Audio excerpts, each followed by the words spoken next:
Hello everyone, welcome to What If Naruto Was Trained by Dragon and Became Fairy Tale Dragon King Part 1. Before we start, please go support marioiale for writing that awesome fanfic. This is the translated version I made. There will be some mistake in character's gender, but of course Naruto is a male. Chapter 1. I am that. In a country known as the Land of Fire, a village developed, not just any village, but a village full of ninjas or shinobi. This village was known as the village hidden in the leaves of Konoha for short. This village was considered the most powerful of the elemental nations for its unbreakable bonds and strict teachings on teamwork. But our story doesn't begin with them. No, our story begins with the family. Within this family were 4 members, the parents and the children, one a boy and the other a girl, but this wasn't what the story was about. Oh no, it was the members. The father was none other than the leader of the village, also known as the Hokage, and his name was Minato Namikaze. He was the current Hokage, or the 4th Hokage, and had earned the nickname the Yellow Flash for his speed. The mother was a beautiful woman by right of anyone. She was Kushina Namikaze, and she was once known as a fearful kunoichi due to her very short temper. He was so scared that he'd been given the nickname the Red Devil of the Leaf because of the way his hair would turn when he got angry. The other 2 were 2 little 7-year-old children. One was a girl with red hair like her mother, but with hazel eyes. He was a carbon copy of his father, except he had 3 whisker-like marks on either side of his face. Right now we find the boy in his room looking out the window at his parents training his sister before he tried to learn, but his parents just ignored him. Why, you might ask? Well, 7 years ago, when his sister was born and he was born, a man attacked the place where his mother was giving a light outside the village. The man in the mask attacked and was able to tear the 9 tails from his mother and set out to destroy the village. But Minato was able to take the 9 tails to an isolated area, and with Kushina's help he was not only able to defeat the man, but was able to seal his chakra for a certain amount of time. After driving the man away, they held the 9 tails together and sealed half of it into their daughter Mito, and the other half into Kushina to allow her to survive. The girl was then presented to the village by her parents, and told the village that their daughter would be the protector of her village, causing the villagers to worship her as a hero. Although the boy was an outcast and rejected him for his sister, everyone didn't even know that the Hokage had a son. The boy grew up as a mere shadow of his sister, always forgotten about everything: family vacations, parties, dinners, and even his birthday. His father simply thought of him as a pest, and now the boy was getting tired of it, and decided to try one more time before he finally gave up. The boy ran to the family library and began searching for something that would surely impress them and get them to finally acknowledge him. And climbing trees and walking on water, I'm sure Mito doesn't know this yet. I'll learn all of this today and show them. They'll be so proud of me that they'll surely start teaching me with Mito. Naruto said loudly, and soon he took the scrolls and headed to a training ground near there to start training. When he got there he saw a small lake and many trees with a clearing. He soon reached a tree in the shade and started reading. After about 30 minutes of reading the scrolls, Naruto got up and went to a tree to start climbing first. As Naruto started to climb, he slips and crashes into the tree. "Oh man, that hurt. I guess that means I didn't use enough chakra. Well, no use crying about it," Naruto said as he got up and tried again and again until finally, after almost 3 hours of trying, he was able to get it right. "Alright. I did it," Naruto said to himself, and led him running up and down the trees as well as upside down. "Well, you better move on to water walking to show them everything I learned today," Naruto said after he finally calmed down a bit and had a short break. Soon, Naruto began trying to learn how to water walk and found that it was based on the same principles as the tree climbing exercise. But because he mastered the tree climbing technique, he was able to do it in just an hour. "Man, I'm tired, but I did it. Won't they be proud when they see my moves?" Naruto said with a small smile as he drank some water. After resting, he decided to run home to show them what he had learned. Naruto never noticed a beautiful white-haired woman looking at him with a motherly smile and a face that radiated love. "Come on, kid, I'm surprised that after so much you are still able to smile. Don't worry, no matter what happens, I will always take care of you," the woman said before turning into a kind of golden dust and disappearing from the place. With Naruto. Naruto ran home and went straight to the backyard to find his parents and sister. He found them sitting and resting while eating ramen, so he approached them calmly as to not surprise them. "Mom, Dad, can I show you something?" Naruto asked as he looked at them with hope in his eyes. Minato and Kushina simply rolled their eyes and nodded for him to go ahead, which showed them both surprise and infuriated them. However, Mito was surprised that her brother knew things that she didn't know yet, since her parents hadn't taught her those things because she wasn't ready yet. "So what do you think is cool, huh?" Naruto told them as he dropped down from the tree he was standing on. Before Naruto could continue showing them his water walking exercise, his father walked up to him and punched him in the face. "What the hell were you thinking, Naruto? Who thought of this for you anyway?" Minato yelled at him, making Naruto have tears in his eyes. Then he stuttered out a reply. "I took a scroll from the library to learn it," Naruto said, now crying. "Who gave you permission to enter the library anyway, huh, Naruto? You're in a lot of trouble, young man. Now go to your room and stay there. You won't be understanding anything," Kushina said as she slapped Naruto across the face. "I hate you all. I wish I was never born into this damn family," Naruto shouted, causing both of them to get shocked and hurt their faces at what Naruto just said. Naruto ran off to his room. Mito wanted to talk to her brother but couldn't find the words to say, so she just stayed quiet. Later that night, Mito was currently laying in her bed staring at the ceiling and thinking of a way to make it up to her brother. She had been thinking about it for the past 3 hours and still hadn't come up with anything. What if I ask Mom to make him a special dinner? No, that won't work. Oh, I know, I'll teach him some of the things Mom and Dad thought would make him happy. You better go and tell him right now, Mito thought as she got out of bed and headed to her twin brother's room, which was to her surprise at the other end of the house. Once she got there, Mito knocked on the door only to be met with silence.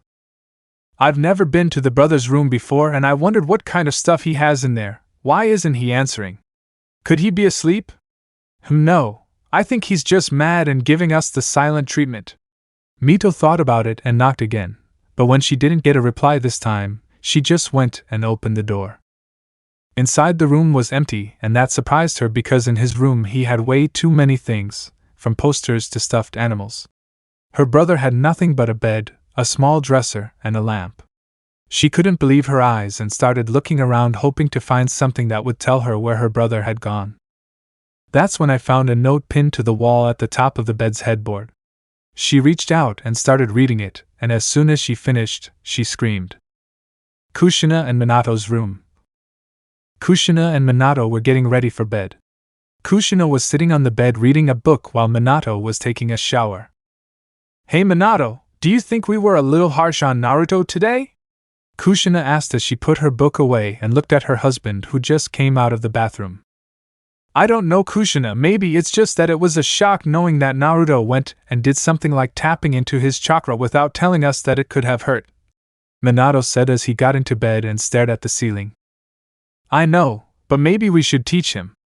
I mean, he needs this after all to protect himself," Kushina said as she looked at her husband. "Yeah, okay, we'll start tomorrow and maybe he'll forgive us," Minato said with hope in his voice. "Oh, I bet he will if you teach him your Rasengan," Kushina said, making him smile. "You're right." Well, Minato couldn't finish his sentence because at that moment they heard Mito scream and instantly ran to her room. When they arrived, they found it empty and decided to go to Naruto in case something happened to him too. When they arrived, they entered and found Mito on the floor crying and repeating the words "I'm sorry" over and over again. Kushina ran to Mito and hugged her close and whispered sweet things to help her calm down. Meanwhile, Minato decided to look for the cause of Mito's situation. He found a note on the floor and decided to read it aloud. "If by reading this I'm already gone, I've decided to leave and I'll never come back. You've shown me that you don't want me here, and as such I'm going to parts unknown and leaving you three to be the family you always wanted to be without the burden of a pest like me. I've severed all ties I have with this family. So if we ever meet again, never speak to me as your son. You two lost that right a long time ago. Enjoy your life with your only daughter. Signed, The Forgotten." As soon as he finished reading, Minato bolted out of the room and the house and headed to his office to start a search party in hopes of finding Naruto. But by the time Minato and anyone else started looking for Naruto, he was already gone. 2 hours earlier. Naruto sat in his room thinking about everything that happened and wondered what he had done wrong. After about 30 minutes of thinking and getting nothing, Naruto decided he had enough and started packing. Once he was done, he went to the family library and ransacked the place, taking everything to train himself and show them that he could get stronger without them. He then sat down and wrote them a letter and left the compound, and as he walked down an empty street, he saw a woman standing in the middle, almost as if she was waiting for him. This woman has the appearance of a beautiful, curvaceous woman, with long light hair that extends down to her hip. For attire, Celine dons a loose kimono with a fur lining at the top and floral designs throughout, as well as zigzag lines on the edges. The back of her kimono has another layer of fabric without intricate designs. Her head is covered by a hood adorned with an upturned crescent moon with a gem on top and a pair of wings on either side. She also wears a pair of socks while wearing wooden sandals, complementing her Japanese appearance. "Hello, Naruto," the woman told him, which scared him a little since this woman knew his name. "Why, yes, how can I help you, ma'am?" Naruto asked as he looked at her nervously. "Don't be afraid, my little one. I've come to take you from this place and give you everything you always wanted, a family," the lady told him, making Naruto's eyes widen. "Can you really do that?" Naruto asked. "Yes, dear, I can. So what do you say? Will you let me be your new mother and give you the love you deserve?" the woman asked. Naruto immediately jumped up and hugged her, surprising her. "Yes, please take me as far away as possible," Naruto said as he cried on her shoulder, causing her to soften her eyes and return the hug. "Don't worry, now let's go. There are some friends of mine who want to meet you," she said with a sweet smile, and then disappeared in a flash of white light. When they reappeared, they were no longer in Konoha but in a different and beautiful place. The moonlight illuminated the small lake, and an immense forest covered everything around, and said forest was so thick that if one entered they would get lost and never be seen again. "Where are we, Mom?" Naruto asked, although with a little hesitation, although the woman simply beeps. "This is one of the few sanctuaries of ours, a place where man has not been in more than 400 years. And now wait a bit, my friends should come soon." "Come? Who?" he questioned with a tender nod, causing the woman to have to use every ounce of willpower to avoid screaming kawaii and hug him until he was blue in the face. "Don't worry, you'll like them for now. How about I tell you a story to pass the time?" suggested that Naruto just come closer and then sit on the ground, eager to hear a story from his mother. As soon as Naruto sat down, the woman did something strange. She began to create something similar to very shiny golden dust that began to form figures and then began to narrate a story that seemed more like a legend and a prophecy. From the god tree 2 beings were born, 10 tails that caused destruction, desolation, and death, and the king without scales who loves and protects all that has been created, fighting between them tirelessly for death or salvation. One day salvation sought help from those who possessed the eyes of the gods. 2 brothers, the eldest possessed eyes that are like depths in the water, and the younger possessed those that look like 2 beautiful flowers. With the help of these 2 men turned into gods, finally managed to defeat his eternal enemy. His strength was to create 9 beings that would guard the part of the world that was devastated by the great battle, and his body was locked in the star that reigns over the night skies. With 2 new friends, the great king left the shinobi continent behind, never to be seen again for many ages. Outside, time passed, and the great king found his queen, and with her 13 princes were born. The eldest reigned over the night skies and was as beautiful as the moon and the stars. The second reigned over the day and the fire. The third and fourth identical twins, and at the same time opposite. One reigns over the night and the shadows, and the other does it over the light and the day. The fifth was in charge of reigning over the forests and the mountains. The sixth possessed a body as pure and bright as silver. He was entrusted to reign over the valleys and the deserts. The seventh reigned in the most distant corners of the kingdom, because his presence alone married evil and death. So even his heart is as pure as gold. The eighth possessed a skin as hard as a diamond. She reigned under the earth. The ninth is as cold as ice. She reigns in the frozen lands of the north and south of the world. The 10th has a spirit as free as the wind. She reigns in the skies like the most beautiful empress. The 11th strong as a rock and as loyal as a dog. He reigns on earth. The 12th with the power of lightning reigns over storms. And the 13th, and the smallest of clumsy and kind spirit. Beautiful like the sea, she reigns over the great blue. these 13 little princes and princesses helped and advised the great king, leading his kingdom to great prosperity, one that was soon overshadowed by a great darkness because a 14th prince was born. As dark and evil as it ever was, the great enemy with a treacherous attack ended the great king, who before dying cursed the youngest of his children to never become king until he defeated the true king, being the only clue he left for his beloved children to find some last words. Who will reign over all is the one who will be born in the territory where eyes like waves in the water and the most beautiful flowers are seen as God, will be born into a lineage of great legends, and the two greatest will be his parents. Raised in abandonment will forge his character, and the love of the 13 princes will give him the heart of a king. The true and the false will fight 5 times, tying 4 times, and on the last occasion, the true king will prevail, and with his power he will bring peace and prosperity or death and desolation to these lands that I loved until my last breath. Naruto wanted to ask anything, but before he could do it, a heat began to feel in the area, and for some reason, despite it being around 2 in the morning, the sun had begun to shine, and out of nowhere in a call appeared in the clearing a creature that would make the Kyuubi look like a dwarf, because this was a gigantic creature at least 50 meters tall. It has the structure of a dragon, with 4 legs armed with strong claws and 2 large wings. Its scales are reddish and yellow tones. It resembles a large lion, with a large red mane and large fangs. Its eyes are a bright blue color with black sclera. On its head it has 2 large horns, and its tail ends in a tuft of red hair. "It's been a long time since our last meeting, Celine Nay," said the imposing creature, making Naruto get a little scared. "Everything is fine, Naruto-chan. This is my beloved little brother. He is Kaiser the Sun Dragon." "Brother? That means he's my uncle. Technically, as well as one of your teachers." "They are teachers?"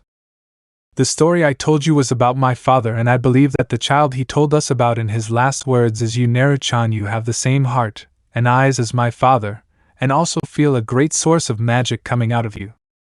I don't understand, but no matter what you want to train me, that's because they think I have potential, so I promise not to disappoint them," he said animatedly, making Celine smile and Kaiser make a terrifying smile. But hey, you can't ask more from a giant dragon. 6 years later. Just as Naruto had sworn, he did not disappoint anyone, because he was, in the words of his new mother, a damn sponge of knowledge, because there was no spell or fencing kata, unarmed combat, or jutsu that he could not learn. So much so that Kaiser no longer had anything else to teach him after only 3 months, but that had its good side, because when that happened, another sister, Amuri, appeared.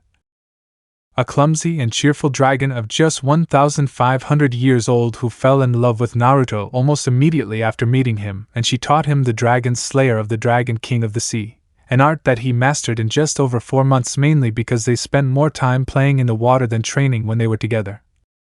When he finished with Amuri came his nightmare king, Ghidorah the Storm Dragon, a terrifying dragon with golden scales 158 meters high. What was terrifying? Simple, that had 3 damn heads, each one with its own thoughts, and with the bad tendency of being in permanent disagreement between them. Reason why Naruto took 6 months to learn Dragon Slayer of the Storm Dragon, because of the messes he made for not knowing which head to listen to. After Ghidorah came Altaria, the most beautiful dragon he had ever seen in his life. With her he learned Dragon Slayer from the Dragon Emperor of the Sky, that allowed him to dominate the wind. What relationship was there between the sky and the wind? To this day he still does not know. After Altaria came the largest dragon that Naruto would ever see in his life, one that even made Ghidorah look like a dwarf behemoth, a wingless dragon more than 300 meters tall with 2 fangs protruding from its snout. He taught Naruto Dragon Slayer of the Dragon King of the Earth. After Behemoth came Aizen, the Arctic dragon, who according to Kaiser lived up to his reputation as the dragon that reigns over the ice by only showing Naruto the DS of the Arctic dragon without trying to establish a more personal bond. After Aizen came Ruby, the crystal dragon, whose scales are so hard that only her father King Ancalagon could pierce them and hurt her. She taught Naruto the DS of the crystal dragon. Then came Silver's the silver dragon, a dragon whose dragon slayer magic was almost entirely hand-to-hand combat except for his roar. After Silver's, Naruto had to leave the sanctuary to go train in a dead wasteland with Cobra, the toxic dragon whose presence killed every living thing. Despite that, Naruto saw that Cobra had a noble heart, because he always encouraged Naruto, and thanks to that he learned the DS of the toxic dragon in just 3 months. When Naruto returned to the sanctuary, he met Eden the forest dragon, who was Cobra's theoretical nemesis, who taught Naruto the DS of the forest dragon in just another 4 months. And almost to finish, Naruto met the twins Raijin the bright dragon and X's the night dragon, born from the same egg but with opposite magics. Also discovered that due to Raijin's pure magic he could use the god's slayer of light and its other elements, although on a smaller scale than that of light. And thanks to the dark magic of X's he could use the devil's slayer of the dark demon as well as those of its other elements, although on a smaller scale. Finally, the last full year with his mother, from whom he learned the dragon's slayer of the dragon god of the moon, his most powerful magic to date. And after having begun his training with his mother and brothers, Naruto had become a handsome young man of 14 years.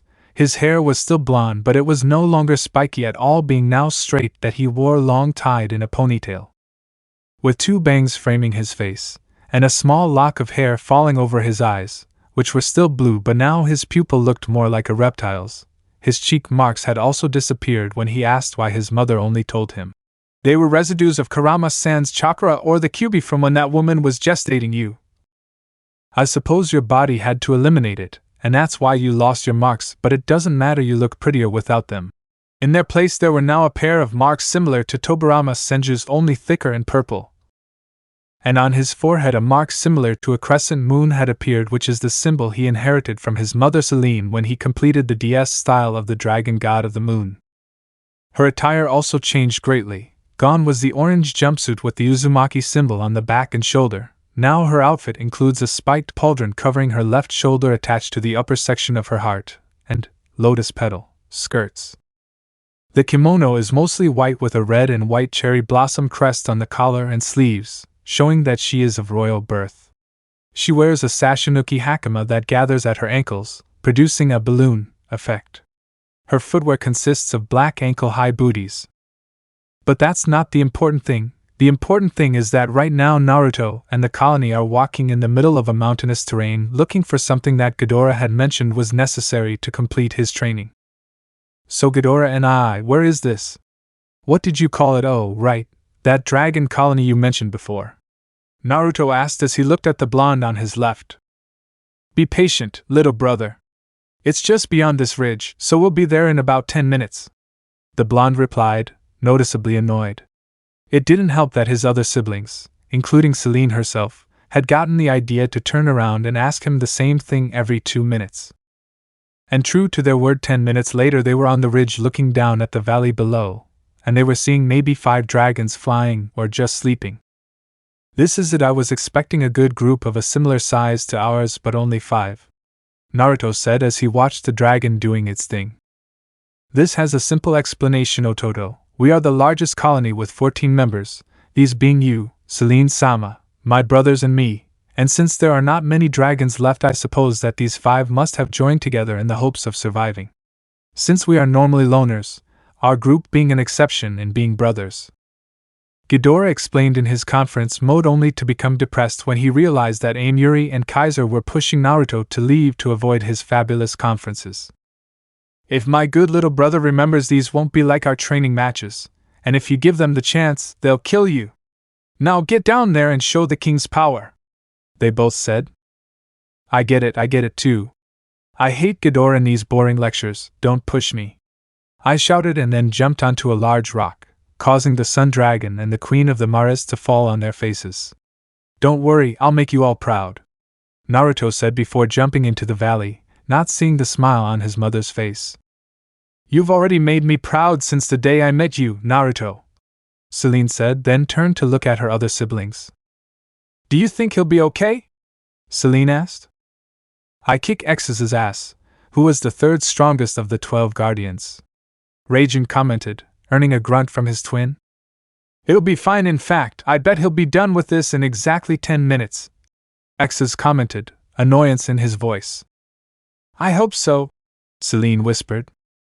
And with that they turned their gaze back to where the blonde had gone to find Naruto walking towards the dragons, who were looking at him with surprise, amazement, and hunger. With Naruto. As Naruto walked towards them, the dragons just stared at him, and when Naruto was in front of the 5 dragons, one approached him and asked him a question. What are you doing here before I devour you? said a large blue dragon, and all Naruto did was get into a fighting stance and yell attack at it, which surprised the dragons. Roar of the storm dragon, Naruto chanted, and from his mouth a huge tornado of lightning shot out straight at the blue dragon, which was pierced through like butter. Before the dragon's eyes, the blue one fell to the ground, dead, with a huge hole in his chest where his heart should have been. The others were shocked to notice that Naruto had disappeared, and by the time they realized it, he was already dead. Arctic Dragon Freezing Fist. After almost 10 minutes, all the dragons were lying dead on the ground, with Naruto sitting on top of a dragon corpse as if it were nothing. Well done, Ototo, that was absolutely amazing. You are now a true dragon slayer, and now that you have bathed in the blood of a dragon, you have activated your boost, and thanks to our upbringing, the bad part of dragonification you no longer have to worry about. Kaiser told him, while Naruto nodded. Now there's only one thing to do, my little one, Celine said, making Naruto look at them and wait for what he had to do. And what could mother be? Naruto asks with a nod. Naruto live, see the world, travel and meet new people, join a guild, make friends, find a good partner. We have finished your training, and as much as it pains us to let you go, we have no other choice. Naruto, you are 14 years old, and you don't even know the world outside of the Dragon King's island, so please Naruto, go out and find a great adventure too. Go on and find a friend on that adventure, okay baby? Hugging Naruto to her chest, and all Naruto could do was hold her as he too began to cry. Don't worry, mom, brothers. I'll make you all proud and have the best adventure anyone could have. My name will be known everywhere, and when someone asks who thought of you, all I'll say is, about my mother and brothers, Naruto said with a smile. Okay, I am not going to cry anymore, honey, Celine said with a smile. After those words, Naruto just gave his mother one last hug and, Shorty, you've been a pain since I've known you, but you're the most pleasant pain I've ever met in my more than 2,000 years of life. Today, with pride, I, Kaiser, the great dragon of the sun and the second son of Ankalagon, call you my little brother, said the redhead, and then gave a manly farewell hug to the blonde, who for many years he learned to love like a younger brother. And when he finished, the blonde fixed his gaze on his first younger sister. I'm not good with goodbyes, so just hug Amuri and we'll be done with this, she said, then hugged Naruto, who had slight tears in his eyes. He had also grown very fond of Amuri, because she was like the sister that person couldn't be for him. So one by one they all said goodbye to Naruto, some like Cobra, Ruby or Altaria being more emotional, while others like Aizen, who despite also loving Naruto could not help but remain as cold as a block of ice, literally. And when everything ended, the 13 princes, now converted into the 13 guardians, took Naruto near a small town, and after that they returned to the island of the Dragon King to wait for the day when the boy they had been raising, educating and training for almost 100 years, on the island of course, would finish off the false Dragon King. Rosemary Town, some time later. Rosemary was a beautiful small town with no wizards or guilds, just farmers and families. People were enjoying a beautiful sunny day, their children running and playing in the park. The elderly had smiles on their faces as they watched the future generation having fun. But no one was prepared for a stream of light that descended from the sky and landed directly in the middle of the park, scaring the children with the light of day. When the lighting disappeared, everyone saw a young boy of 5 years old shyly scratching the back of his neck. Note: Naruto can change his appearance at will and decided to live out the years he didn't live as a child due to his training. That's why he took the appearance of when he was 5 years old, when he is actually 14. Or 85 if we take into account the altered time of the island of the Dragon King, although he retains his marks on his face and his hairstyle. Sorry everyone, I didn't mean to scare any of you, but this is my first time in this village and well, I didn't know if this was a good place to land. Naruto laughed.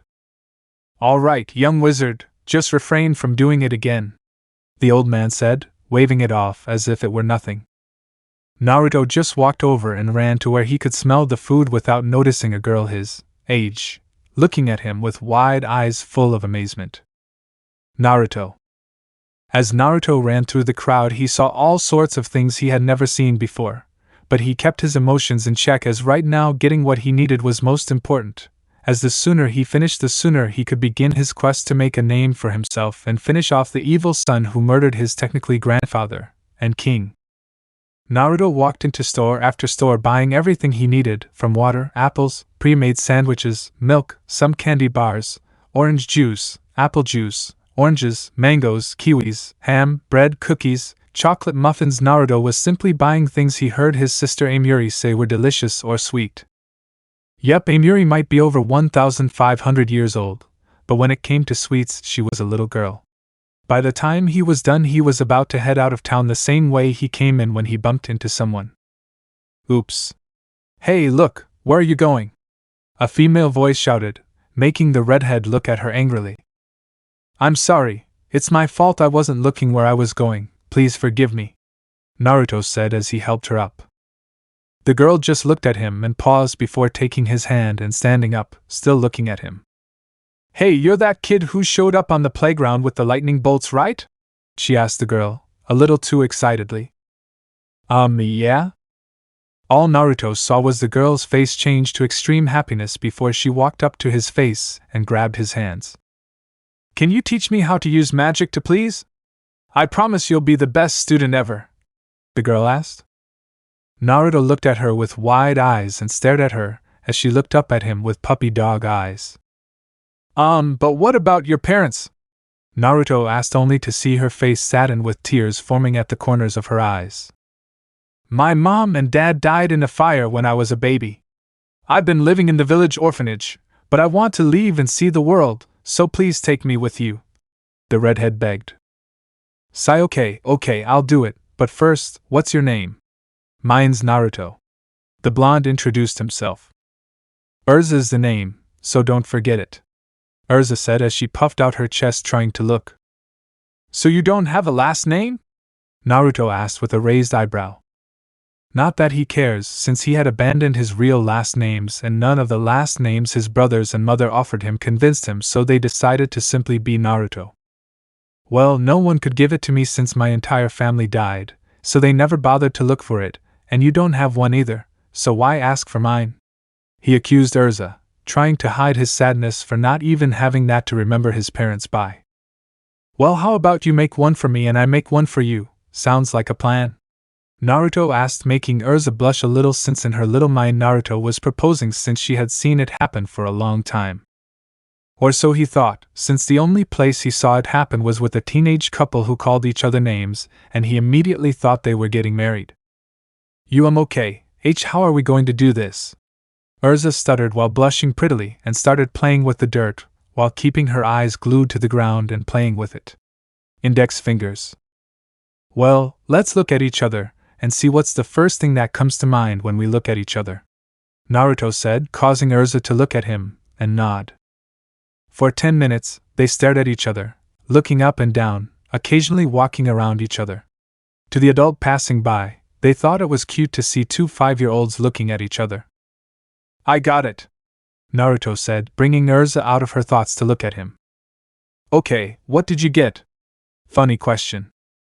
When I first saw you, the first thing I noticed was your hair, Naruto said as he grabbed it a little and felt it between his fingers, making Urza blush at the closeness. What about my hair, really? Urza asked as she looked into his eyes. I was attracted by the color of your hair, Scarlet. Yes, I like Urza Scarlet. Doesn't that sound good? Naruto asked.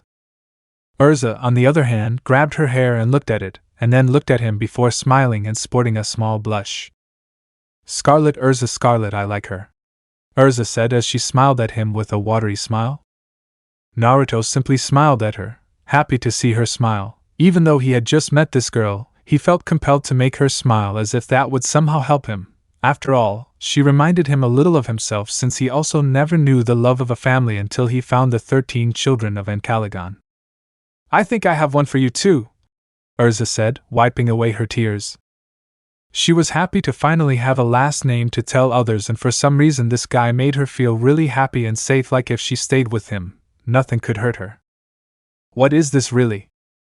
Naruto Mikazuki, Urza said, making Naruto look at her. Mikazuki?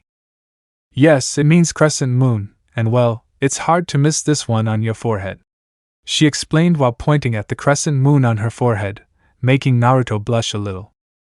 Mikazuki, yes, I like it, so from now on I'm Naruto Mikazuki, Urza sounds even more cheerful at that. Well, let's celebrate our new names, Miss Scarlet. Naruto joked. Why Mr. Mikazuki, of course. Urza joked. They both laughed as they walked to a random restaurant to celebrate. They arrived at a simple shack that served barbecue, and the two enjoyed a pleasant lunch together. When they left, they were both very full and began to walk and chat about any subject.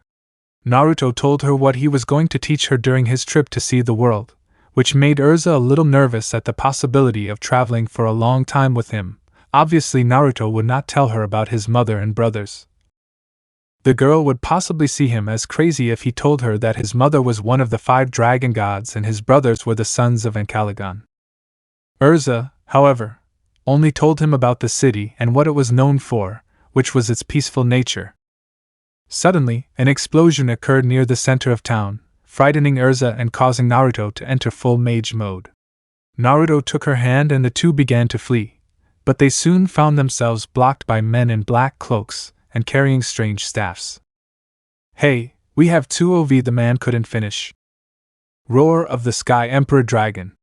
Naruto roared, sending a tornado of wind from his mouth that would make the first holy mage's Gale Song and Gale Dragon Moon look ridiculous towards the small group of 3 mages, sending them flying. Come on, Urza, we have to wait, this isn't an accident, this is an invasion. Naruto shouted over the sound of people screaming. But why, what did we do to them? Urza asked as she let him throw her away. I don't know, but we have to Naruto didn't finish as he was surprised by a burst of green plasma. Urza watched him as he flew through the air. She was about to run to him when he stepped out of the rumble of the building he demolished and stood in front of her. Urza, I need you to go take as many as you can leave for me, Naruto ordered her. But she began, only to be silenced by his gaze, a gaze of a combat veteran. This isn't the time to argue, so just do what I say. Okay, now go save whoever you can and leave. I'll be right behind you, I promise. Naruto shouted, making her flinch. Urza froze for another 10 seconds before nodding and running away, but not before screaming. If you die here, I will never forgive you, understand? Urza shouted as she ran down an alley and disappeared. Are you done with your little soap opera? A man asked before being silenced by Naruto's iron fist. His brother Aizen had taught him to stay calm in battles and also to control his emotions. No matter how brave he appeared on the outside, inside, he was angry. This place was like the nations: war, hatred, and death. Oh, you piece of shit, get it, you'll make a great sacrifice for Lord Zeref in the tower. All Naruto saw was a plasma blast of 10 to 5 teenagers coming straight towards him, and then everything went blurry. Some time later. Everything hurt right now, in his head, arms, and legs, but he could have sworn someone was calling him a second ago. Ruto, there he was. Nah, who could that be? Nary, he knew it was familiar. Naruto. Then it occurred to him that the voice belonged to Urza? Naruto said once his head was a little less fuzzy. Naruto! Thank God you're okay. I was worried for a second, what happened? Urza asked, giving him a hug. I don't remember, but what I do is hit one of them and all of them shoot their staffs at me and then nothing, said Naruto while massaging his insoles more for the fart that would fall on him if Ghidorah found out that some mages whoever took him out so easily than for anything else. Where are we anyway, Urza? Naruto asked. On a ship he owned, Urza replied, making Naruto look at her, grateful that the Emperor of Heaven's DS made him immune to movement sickness, or he would be dead right now. And where are we headed? The Tower of Heaven, replied an old man sitting next to him, smiling at him. Who are you? Naruto asked. Naruto, this is Rob, he helped me find you, said Urza. Oh, well, thanks, Naruto said, bowing his head slightly in thanks. No, thank you, my son. Now come and sit down. There's nothing we can do now, Rob said as they looked at them sadly. What do you mean if I use my magic I could get us out? Naruto said. It's not that easy, because those handcuffs on your hands and legs prevent you from using magic, so sit down and let me tell you the most amazing story about the guild in all of Fiori. Naruto and Urza frowned determinedly. Listen, since there was nothing else to do, well, Naruto had one last way out, but he wouldn't use it unless it was strictly and absolutely necessary. What guild would that old man be? Naruto asked. Oh, this guild is known as Fairy Tail, and it's not just a guild, it's a family. Rob told them. Both Naruto and Urza sat up a little straighter, wanting to hear about the guild that wasn't just a place to find work, but a big family. Now listen carefully, okay? It all started when our first teacher Mavis Vermilion. Throughout the journey they listened to his tale of Fairy Tail and wondered how to join. For the moment they had completely forgotten about the tower and Naruto about something much more important that had to do with 13 angry dragons burning ships, which is what the old man wanted. Well, the last part was more of a lucky addition than anything else. Chapter 2. The Tower of Heaven and Fairy Tail. Naruto and Urza. Naruto and Urza were sitting in front of the old man who was telling them about Fairy Tail. Hey man, where's this Fairy Tail? Naruto asked as he played with his handcuffs, trying to find a way to remove them. Magnolia Town on the other side of the country, why? Rob asked. I'm thinking of joining if what you told us is a real old man. Naruto, call him Rob or even Grandpa Rob, I mean he helped us, Urza said after hitting him on the head. Rob just looked at them and smiled at the scene in front of him, happy to see them smiling even in a place like this. How about this, kid? When we finally get out of here, I'll take you to Fairy Tail myself and talk to the teacher about letting you join, Rob said as he helped Naruto up. Would you really do that for us, Grandpa Rob? Urza asked with stars in her eyes. Really, so don't worry, it's fine. Urza smiled at him while Naruto rubbed his head and nodded. It was then that they felt the boat stop, and Naruto stood in front of Urza while Urza held on to him tightly. Not even a minute later, a group of 5 of those mages came down and began pushing the prisoners off the boat. When they tried to grab Urza by the hair, Naruto jumped and the roundhouse kicked him in the head, sending him flying and crashing through the boat. Everyone was surprised by this, even Rob, and when the other wizards saw this, they were scared. Don't you dare touch her or I'll kill you with my own hands, Naruto growled. The other mages then used what looked like a floating ball to send a stream of light toward him. It was then that they all witnessed something that greatly surprised them. Naruto swallowed the light like it was nothing, and without knowing it, a strange tattoo appeared over his heart. Stay back. I may not be able to use magic, but I'm still a dragon slayer for a reason, Naruto said, adopting the dragon fighting stance Silver taught him. The mages simply stepped back and Rob stood in front of them both, and neither noticed a plasma injection coming from behind them until it was too late. Ah! Naruto shouted, making them turn around. They saw Naruto get hit by over a dozen plasma beams that knocked him to the ground. Naruto! Urza shouted, going over to him and helping him up by placing her right arm on his shoulder. Energetic little brat, aren't you? Said a huge wizard as he pointed at them with his staff.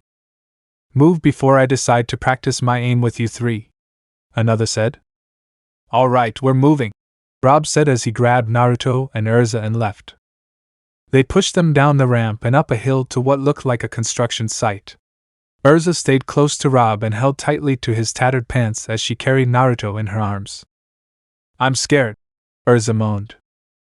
Don't worry, Urza, as long as I'm here, and no one will hurt you, Naruto grumbled as he took her hand that was resting on Rob's arm. Urza smiled at him and nodded, somewhat relieved to know that she had Naruto with her. They realized they were being taken underground and saw dozens of cages, each containing up to a dozen prisoners.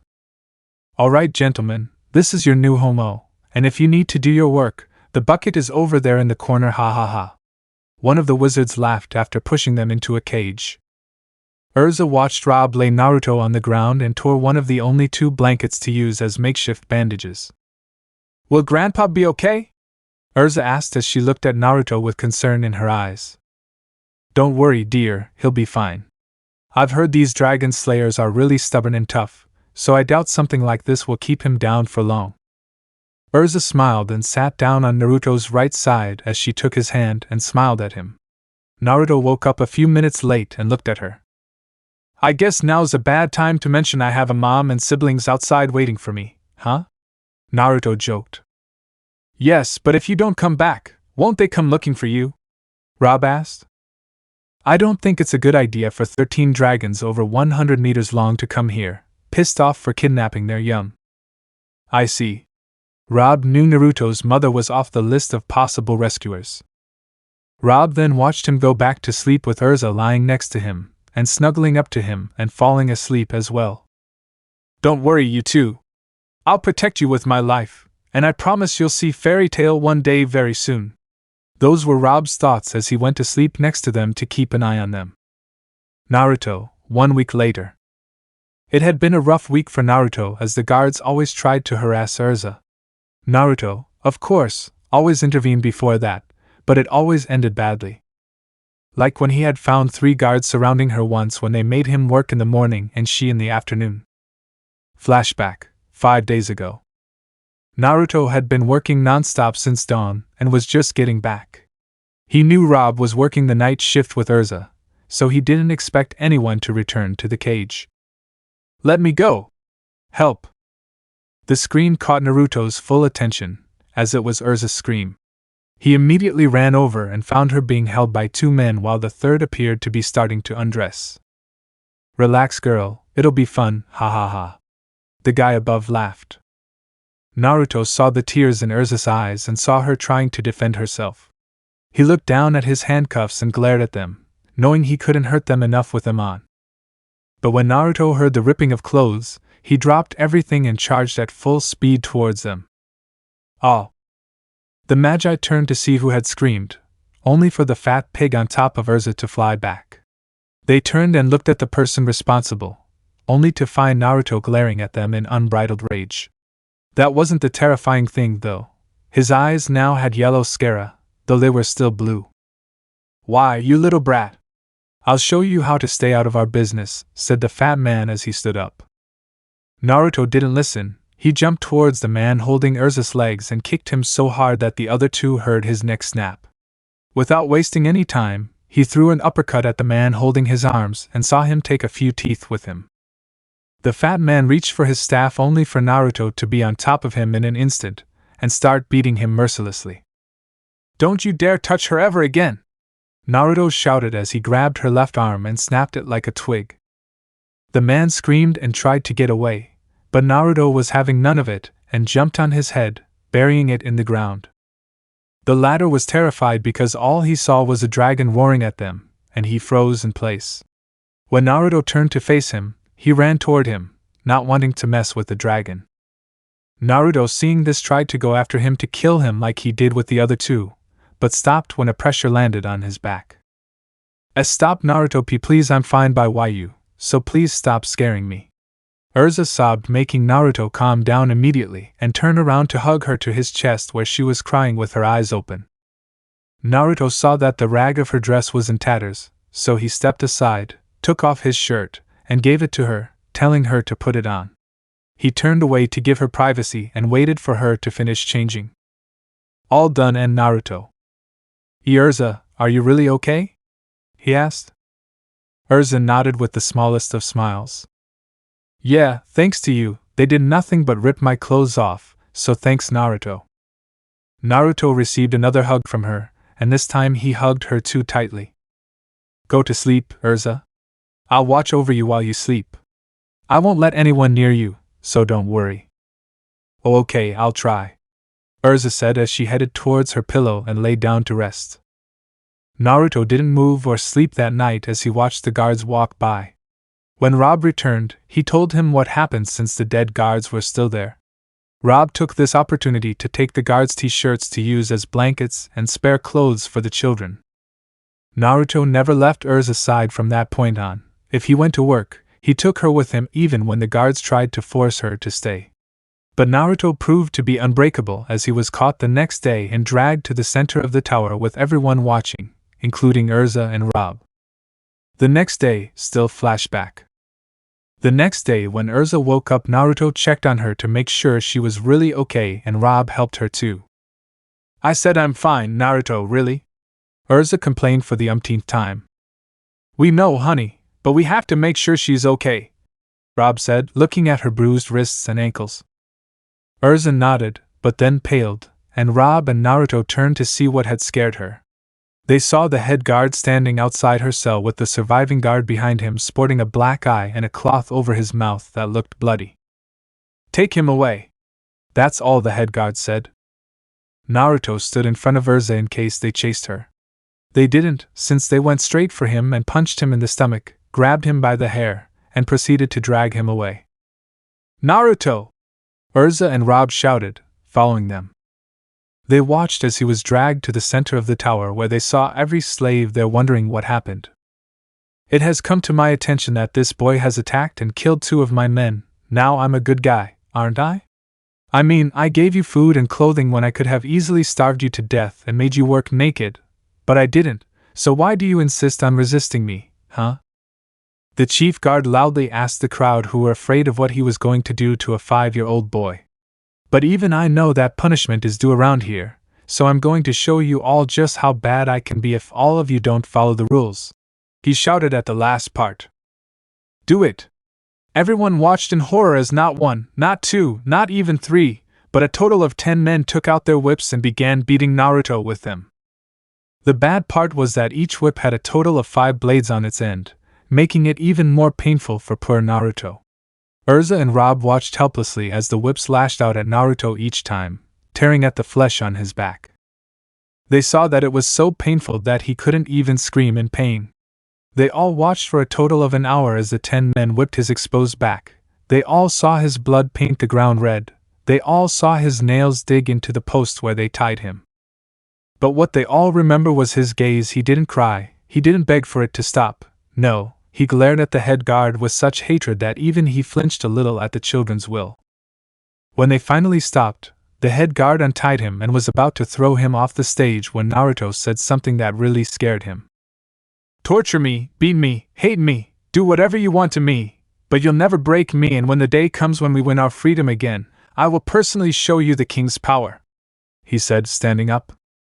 With those words said, the head guard threw him off the stage and quickly walked away, not believing that this kid could still say that after what he did to him. Rob and Urza quickly ran up to him and glared at him before Rob took him back to his cell. The guards didn't care as long as the slaves got the message, so they just went back to what they were doing. Back in their cell, Rob ripped off the last blanket and began soaking it in the bowl of water they received once every 2 days, it seemed. Rob then cleaned his gruesome wounds as best he could, with Urza crying as she held his hands. "Grandpa, are you going to be okay?" Urza asked with tears streaming down her face. "He'll be fine. I'm sure Urza is a fighter after all, and she promised she'd be there for you, so I'm sure she'll never break her promise," Rob said, placing the rag on his back before taking his own shirt and tearing it off as well. He then tied it around Naruto's torso to hold the other rag in place, and tied it around Naruto's front like a bandage. When he was done, he placed him face down on the floor to keep his wound clean and let him sleep with Urza on his left side. Urza cried herself to sleep, thinking it was her fault he was in this condition.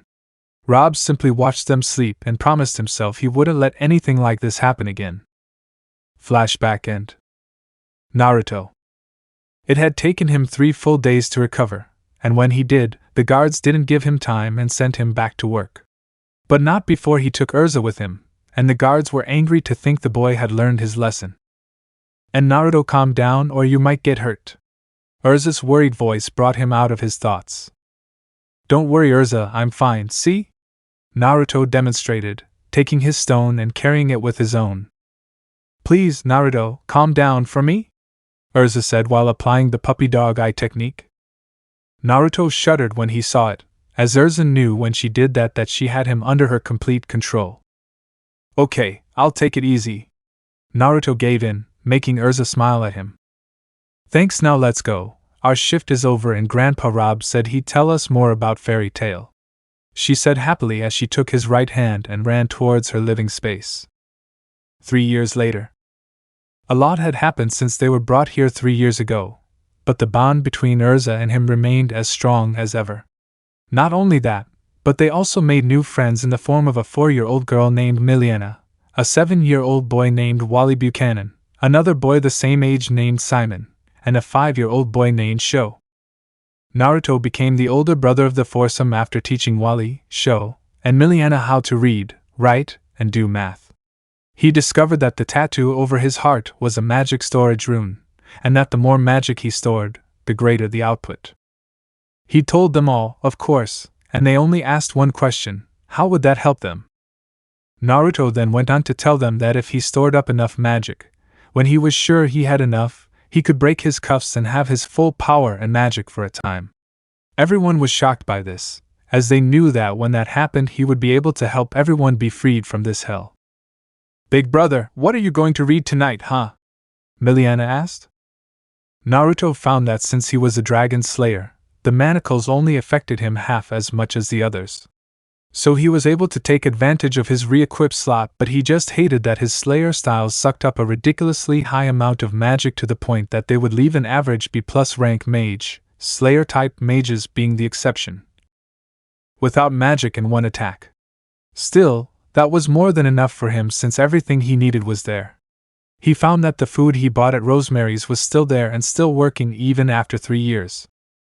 So every now and then, when the guards weren't looking, he'd give Sho, Miliana, Wally, Simon, and Urza a piece of the chocolate bar he had. He even gave them a small sip of his milk every morning, along with a piece of fruit every now and then. Rob knew that Naruto cared deeply for the children, as he would defend them from the guards, even to the point of receiving punishment for them. This saddened them all greatly, as he would never allow them to be touched if he could avoid it. Naruto had been whipped, starved for weeks, thrown into freezing water for hours. If only they knew Aizen had stuffed him into an iceberg, thrown into a dark room and forced to stay there in his own filth for days. But he never broke once. Instead, the guards saw that he was inspiring the slaves with his will to never give up. How's Little Red Riding Hood, huh, Miliana? Naruto asked her, making her smile. Hooray! And can we have more chocolate, big brother? Miliana asked. Just a little bit, since I don't have much left, Naruto told her, making her nod and run back to her cell, since it was nighttime. When he got there, he saw Sho, Miliana, and Wally hiding behind Simon with Urza looking confused until she saw him coming. Naruto, come, look! What's up, Urza? When he reached the entrance, he saw a boy about 8, maybe 9 years old with dark blue hair and a strange tattoo over his right eye looking at them curiously. Hi, my name is Jalal Fernandez. Do you know where I am? The new guy asked. All the kids looked at Naruto since they knew he was the one in charge here, with Rob sitting in the corner and watching them with amusement. Naruto stepped forward and rubbed the back of his neck before looking at him and sighing. Well, nice to meet you, Jalal. I'm Naruto Mikitsuki and this is Urza Scarlet, and well, I guess you can call us the big brother and sister of our little group, Naruto said as he extended his right hand. Yes, and these are Wally, Miliana, Sho, and Simon greeting you, Urza told them. Hello, sup, hey, the four said, making Jalal nod in their direction. Nice to meet you all, but again, can you tell me where I am? Jalal replied, shaking Naruto's hand and looking him in the eyes. Oh well, how do I say this? This place is called the Tower of Heaven, Naruto said while rubbing his neck. We're slaves for short, Simon told him bluntly. What? Jalal shouted, his eyes widening. Yeah, we were all taken from our homes and brought here against our will, but we tried to make the best of it anyway. Naruto laughed. How can you say that so calmly? We're slaves here. You should find a way to escape. Jalal shouted at Naruto, causing Simon to stand in front of him. Simon had an angry expression on his face, which was a strange sight to see since he was the quietest and most reserved of the group. Only Urza and Rob knew why he was so angry. Naruto was like a brother to him since Naruto was teaching him how to understand magic and hopefully use it someday to find his little sister. Aren't you going to talk to Naruto like that? Simon told him more than asked. Jalal just looked at him, wondering why he was so angry just because he raised his voice at the blonde. But you guys should be trying to get out of this place, so you don't want to stay here? Who says we're not, Jalal? Naruto asked after putting his arm around Simon's shoulder, who was a head taller than him. Really, well, what's your master plan to get us out, huh? Jalal asked sarcastically. Everyone else was starting to like Jalal less and less because of the way he treated the only person who loved them and treated them like family. Aside from Rob and Urza, that is, since Urza was like an older sister or a mother with the way she treated them and cared for them. Rob was like a grandfather, as he mostly just told stories and ruined them with how he protected them from Urza's wrath sometimes. Naruto, on the other hand, was like a father with how he made sure they were safe and how he would risk his own life for them when they got into trouble with the guards. Every time Urza caught him giving them candy, she would scold him saying that they should eat healthier and not just candy.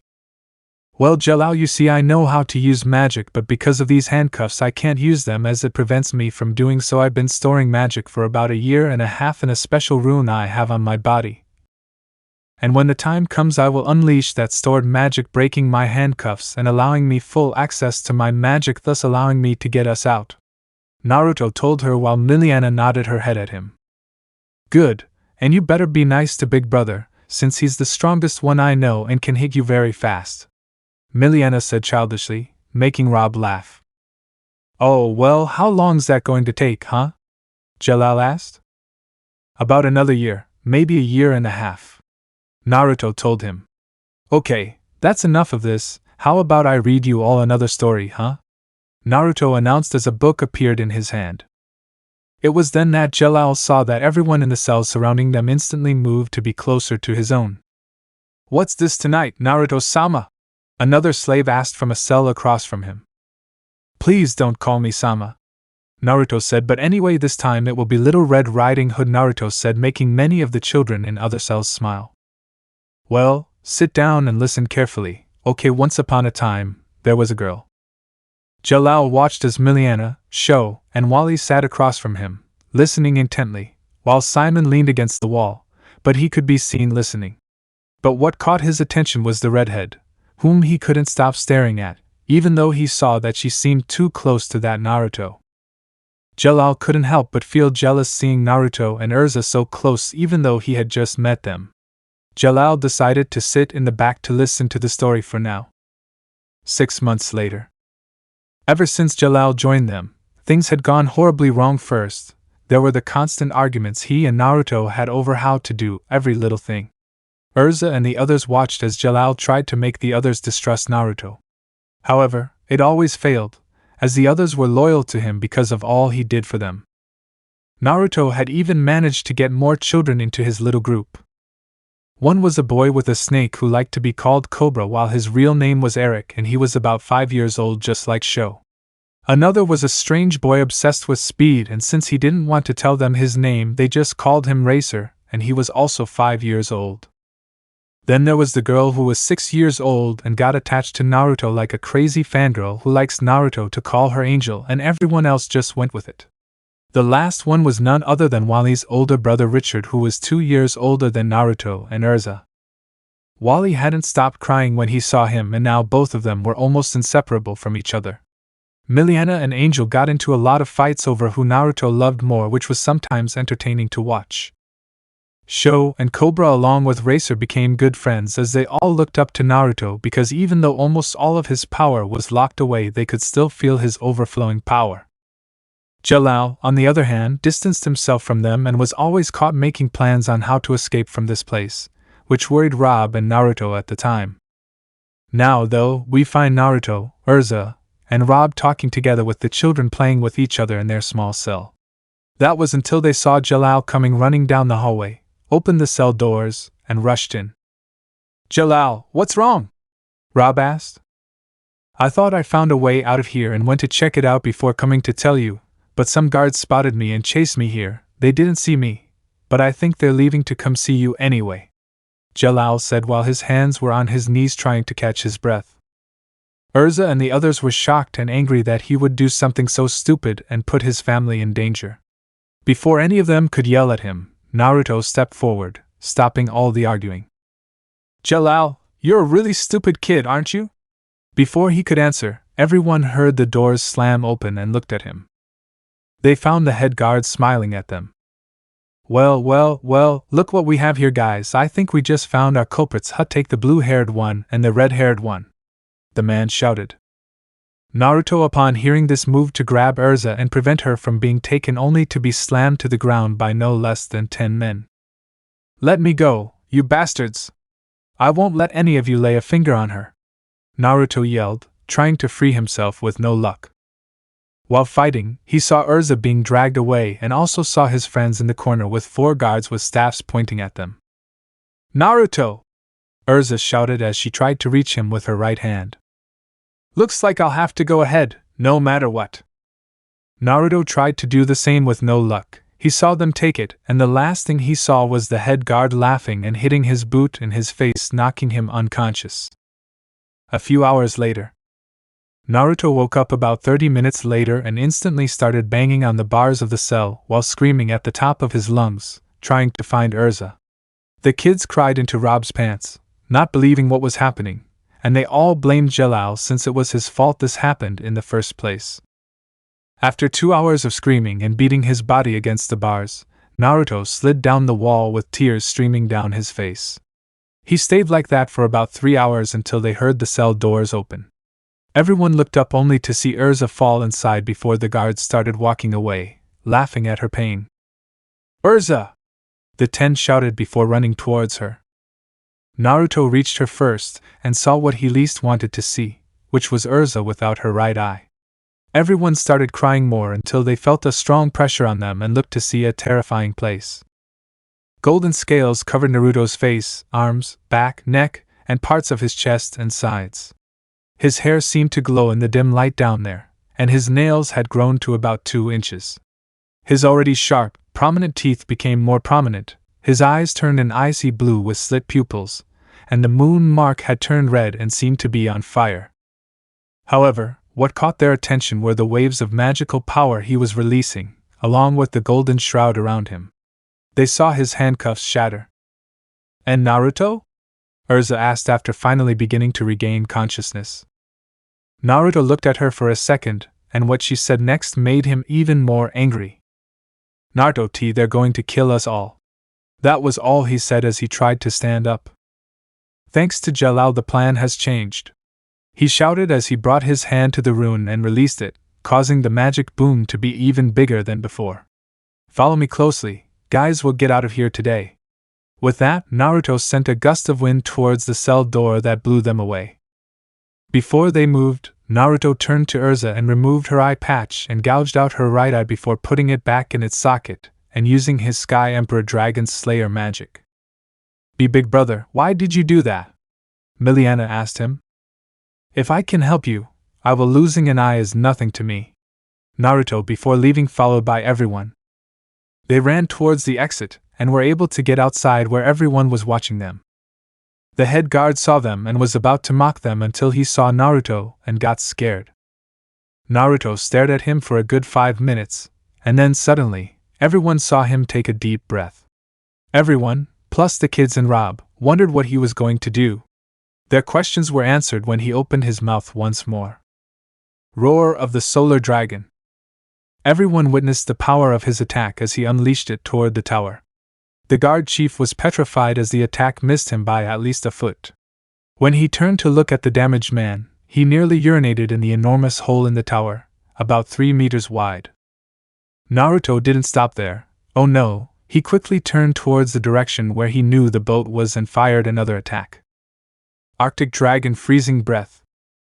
All the slaves watched as the tornado of icy wind crashed against the gates that held them prisoner and looked on with joy as the entire gate, the wall, and everything were blown away by the attack.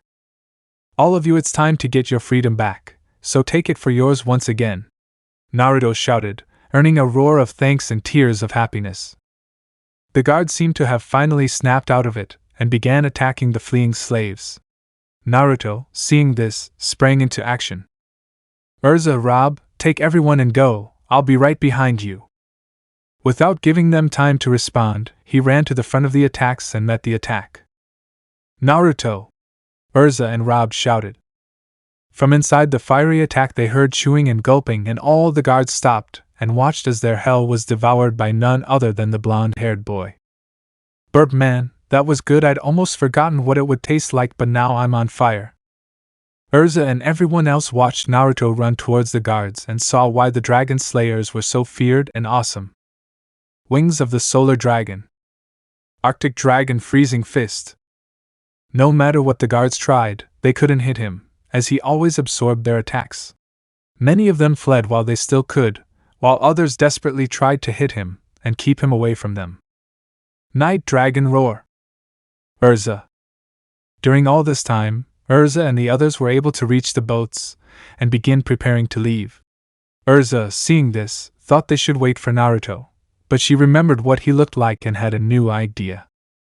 Hey everyone, set sail as soon as you're done, okay? Don't look back or try to go back, he shouted from the side of the boat. Correct, was the general response. Big sister, do you think Big Brother is still there? Miliana asked. Don't worry, Miliana. Naruto is a dragon slayer and I know he'll come back. But right now he's buying us time to leave, so we'll do just that, and when he sees that we're far from this place, I'll leave and he'll join us. Urza told her. We're ready to leave, Urza, a random slave told her. Let her sail now. The man simply ran away as he was a little scared of her at the moment due to her sudden change of mood. Soon the boat moved and Urza turned around and saw the Tower of Heaven getting smaller, and she couldn't help but smile knowing the nightmare was over for now. Naruto. Naruto was currently squeezing the life out of every guard he could get his hands on. He had already killed the lead guard by shooting a Sun Dragon roar at him at point-blank range, literally the point-blank part.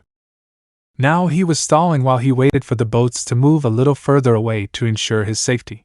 He was on the verge of failure, as he almost missed the beam of magic that was fired at his location. He was able to move fast and was able to get in front of him and eat him whole. When he landed, he looked to see who it was and saw no one but Jalal. Jalal, what the hell are you doing? Naruto yelled at him. Jalal didn't respond with words, but simply smiled a crazy smile and raised his right hand, making a magic circle appear. His danger senses tingled. He did what his mother always told him to do in a situation like this. He trusted his instincts and jumped to the right, just in time to see a column of darkness appear right where he was standing not a second ago. He looked at Jalal, knowing it was him who had just tried to kill him. Well then, no words with that. Naruto made his move. Shining Spear of the Silver Dragon. His attack missed by mere inches and he saw Jalal do something strange. The next second, Jalal glowed yellow and then disappeared from sight and appeared above him. Naruto let his pure instinct take over and was able to dodge in time, but not before grabbing Jalal's leg and using his elbow to deliver a powerful blow to his thigh. Jalal screamed in pain and grabbed his left thigh in pain. That was the only distraction Naruto needed to use his lightning speed to get in front of him and deliver the finishing blow. Hard Fist of the Earth Dragon King. The attack landed home in Jalal's stomach, knocking the wind out of him and sending him flying into one of the few standing walls around. However, the wall collapsed on top of Jalal. Naruto was about to rush over and help him, but remembered that he was the reason Urza got hurt and deactivated his dragon force instead. As he walked away, he didn't notice a little 8-year-old girl appear and smile in his direction while covering her mouth with her sleeve and laughing. Naruto Mikazuki, huh? You really are interesting, dear. How I wish I could use you instead of this useless toy, the girl said while kicking Jalal in the face, which Jalal didn't even respond to. Perhaps in the future I can play with you, but for now I'll settle for second category. With that, 2 men appeared behind her and picked Jalal up. Ma'am, what shall we do now? The first one asked. Both wore a mask with what looked like an eye in the center. Let's head back to headquarters for now and inform Master Hades about his failed little project, the girl said as she walked away. Yes, Lady Altair. They both saluted, and one of them threw Jalal over his shoulder and left the area. Urza. Urza kept her eyes on the ocean in the direction of the tower, hoping to catch a glimpse of Naruto's return. Then, out of nowhere, she saw him riding a wave as if nothing was coming their way. Naruto! Urza shouted happily and headed towards him the moment she landed on the boat. Urza! Are you okay? Naruto asked worriedly as he looked at her closed eye. Yeah, I'm fine now, thanks to you for keeping an eye on me, but you didn't have to, you know. His only response was to hug her tightly. Stupid, of course, if I care about you too much to let you continue living with only one eye, you need it more than I do. Naruto whispered in her ear, making her blush. She then proceeded to hug him and cry on his shirtless chest while murmuring thank you over and over again. So we're finally free, huh? Cobra asked, his snake coiled around his neck. Not at all. As long as that tower still exists, this will happen to more people besides us. His words were a bucket of cold water for everyone, but they didn't last long when Naruto leaped onto the mast with his hands outstretched. As the older brother, I won't allow it today. The Tower of Heaven will cease to exist forever. Song of the Moon and Stars of the Moon Dragon God, he chanted, then launched one of his most powerful DS attacks towards the Tower of Heaven. The speed of the attack was so great that the seas were divided as it advanced at the speed of light towards the hellish place, and when it reached it there was only a blinding light, and when everyone could see again from that place of hell not even the island remained because Naruto's attack had destroyed everything. Now yes, it's all over, he said before jumping back on deck. The next few minutes were nothing but silence until he looked around and saw each of the freed slaves crying and hugging each other for finally being freed. Hooray! Shouted one, soon followed by everyone. Naruto just smiled as he watched everyone, one of them start dancing, laughing, crying and cheering at finally being free. What now, Naruto-sama? A slave asked. Stop calling me Sama. Naruto's head grew unrealistically huge with a vein popping out on the right side of his forehead. After calming down, he took a few more deep breaths before looking at the 3 ships that were waiting for their next order. We're setting sail for Fairy Tail, Naruto shouted. Everyone screamed with happiness while in the back of the boat Rob just smiled and laughed a little. You've really grown up, Naruto. Evening. Naruto stayed up much later than everyone else because he watched the stars and because he was the one behind the wheel. As he watched everyone sleep, he couldn't help but smile knowing that everyone he loved was free once again. Beautiful night, isn't it, Naruto? Rob's voice rang through the night sky. Yes, it is. It's even more beautiful since we now know we're all free, Naruto said while giving Rob a quick smile. So Fairy Tail, huh? Rob asked as he leaned on the railing. Yes, I promised I'd join your old guild, didn't I? Yes, but what are you going to do with the others? Well, by the time we get to land I should have access to all my magical power, plus I've used the summons to call my older brother Silver the Silver Dragon. He'll bring me some money and new clothes from the Dragon King's island. I was planning to give you some so you can start over. Rob stared at him in surprise and then sighed before giving him a smile. You really are one of a kind, aren't you, Naruto? They both stayed silent for a while, enjoying the first night of freedom they'd had in a long time. Naruto Urza's gentle voice brought them out of their peaceful silence. I'll leave you two alone for now, Rob said as he headed downstairs to check on the little ones. So, Urza, how are you feeling? Naruto asked when he saw her standing next to him. Better now that I know I'm free. Look, Naruto, I'm sorry you had to give me your eye. Before he could continue, he felt a slight prick on his forehead.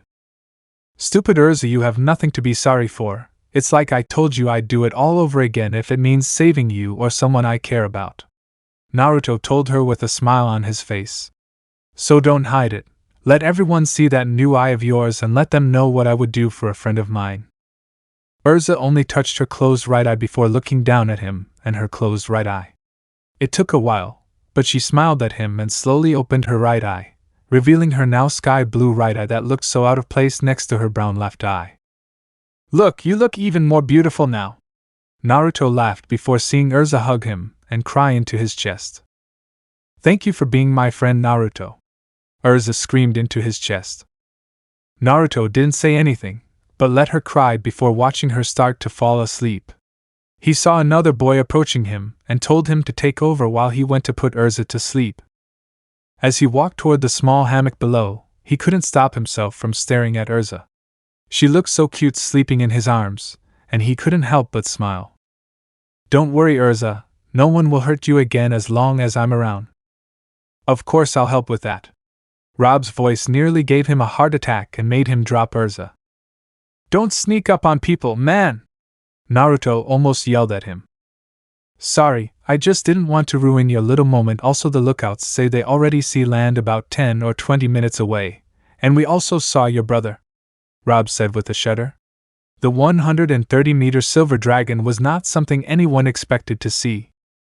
"Yeah, but we've only been at sea for about 4 hours. Don't tell me we were so close to land and no one bothered to look for us," Naruto growled. "Relax, kid. What's done is done for now. How about you put Urza to sleep and come wake her up when we all get to land, huh?" Naruto nodded and headed to his small storage room, which he transformed into a room for them and the others. Naruto then left and headed straight to the summit. Once there, he saw that there was indeed land on the horizon with his older brother lying on his belly while waiting for the ship. Although with his enhanced eyesight Naruto saw that the sixth son of Ankalagon had a furious look on his face. Surely he noticed the lack of his right eye. After nearly 30 agonizing minutes, the ships hit the sand, and almost everyone jumped off the ships and onto the sand.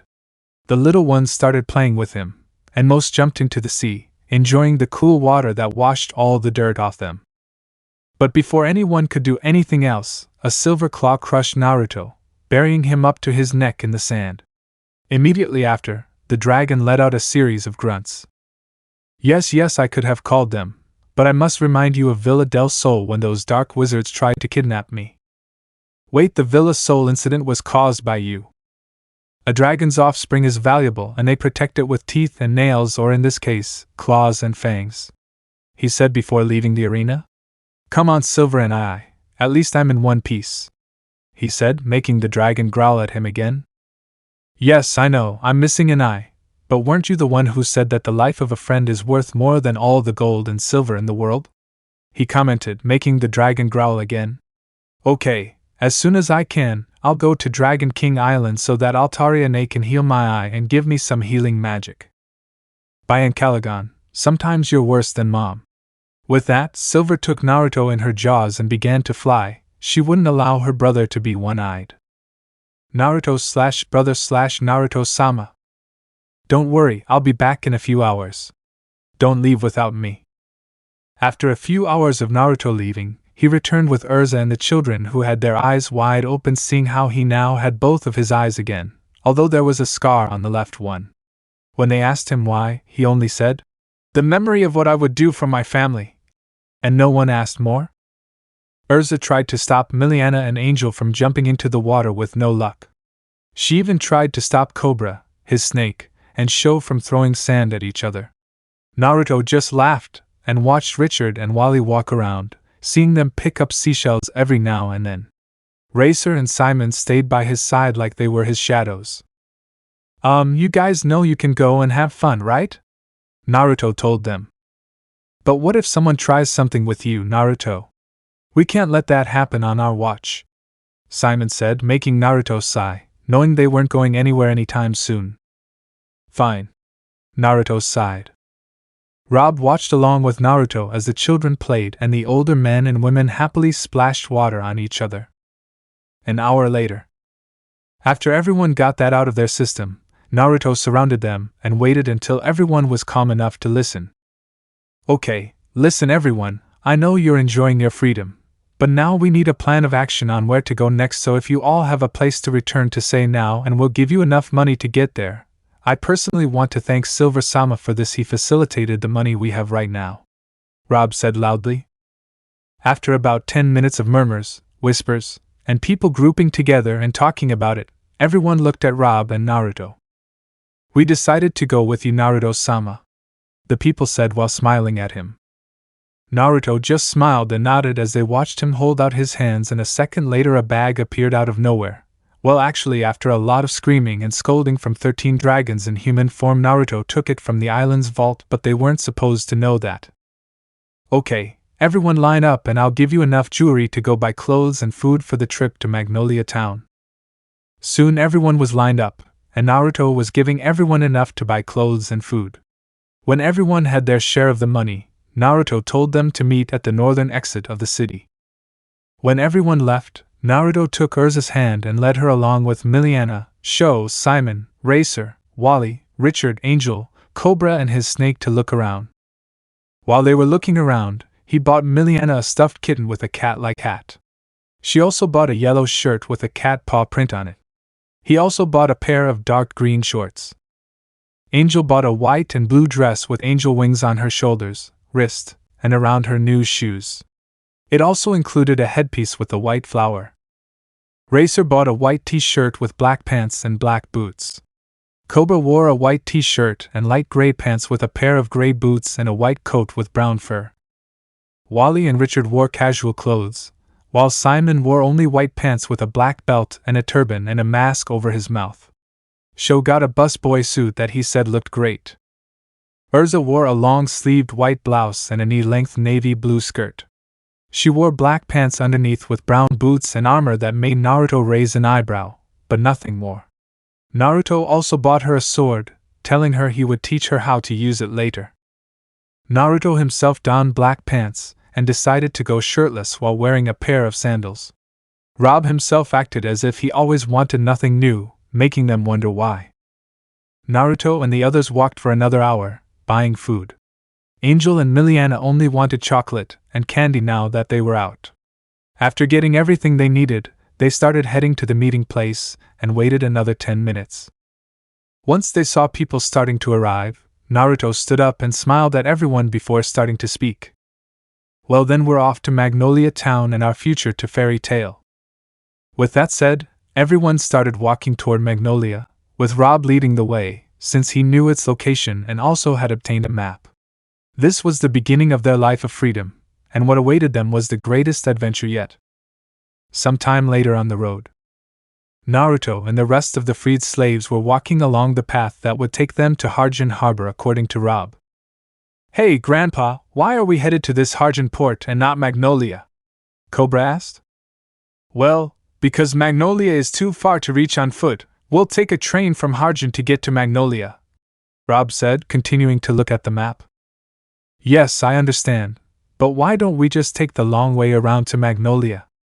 I, for one, am in no rush to get there, so let's take our time, we'll get there eventually," Naruto said with a smile, making many people around him smile. Rob, hearing the meaning in his voice, sighed and looked at him with a grandfatherly smile. "Okay, Naruto, what's on your mind?" Rob asked as he put the map away for later. Well, how about we travel around and see what mischief we can get into? Wait, I remember one of my shrines was around a place called Mountain Village, so let's go there and see if I can't get something. After all, we used to visit them regularly and sometimes forgot things," Naruto said, making everyone nod. "Okay, then it's settled that we'll be heading to this mountain village," Rob said as he unfolded his map once more. 2 months later. Things got a lot more interesting as they got closer to Naruto's old home. Of course, they stopped in every town they saw and explored it first. They'd also lost a lot of friends, as most had fallen in love with a different town and decided to make their lives there.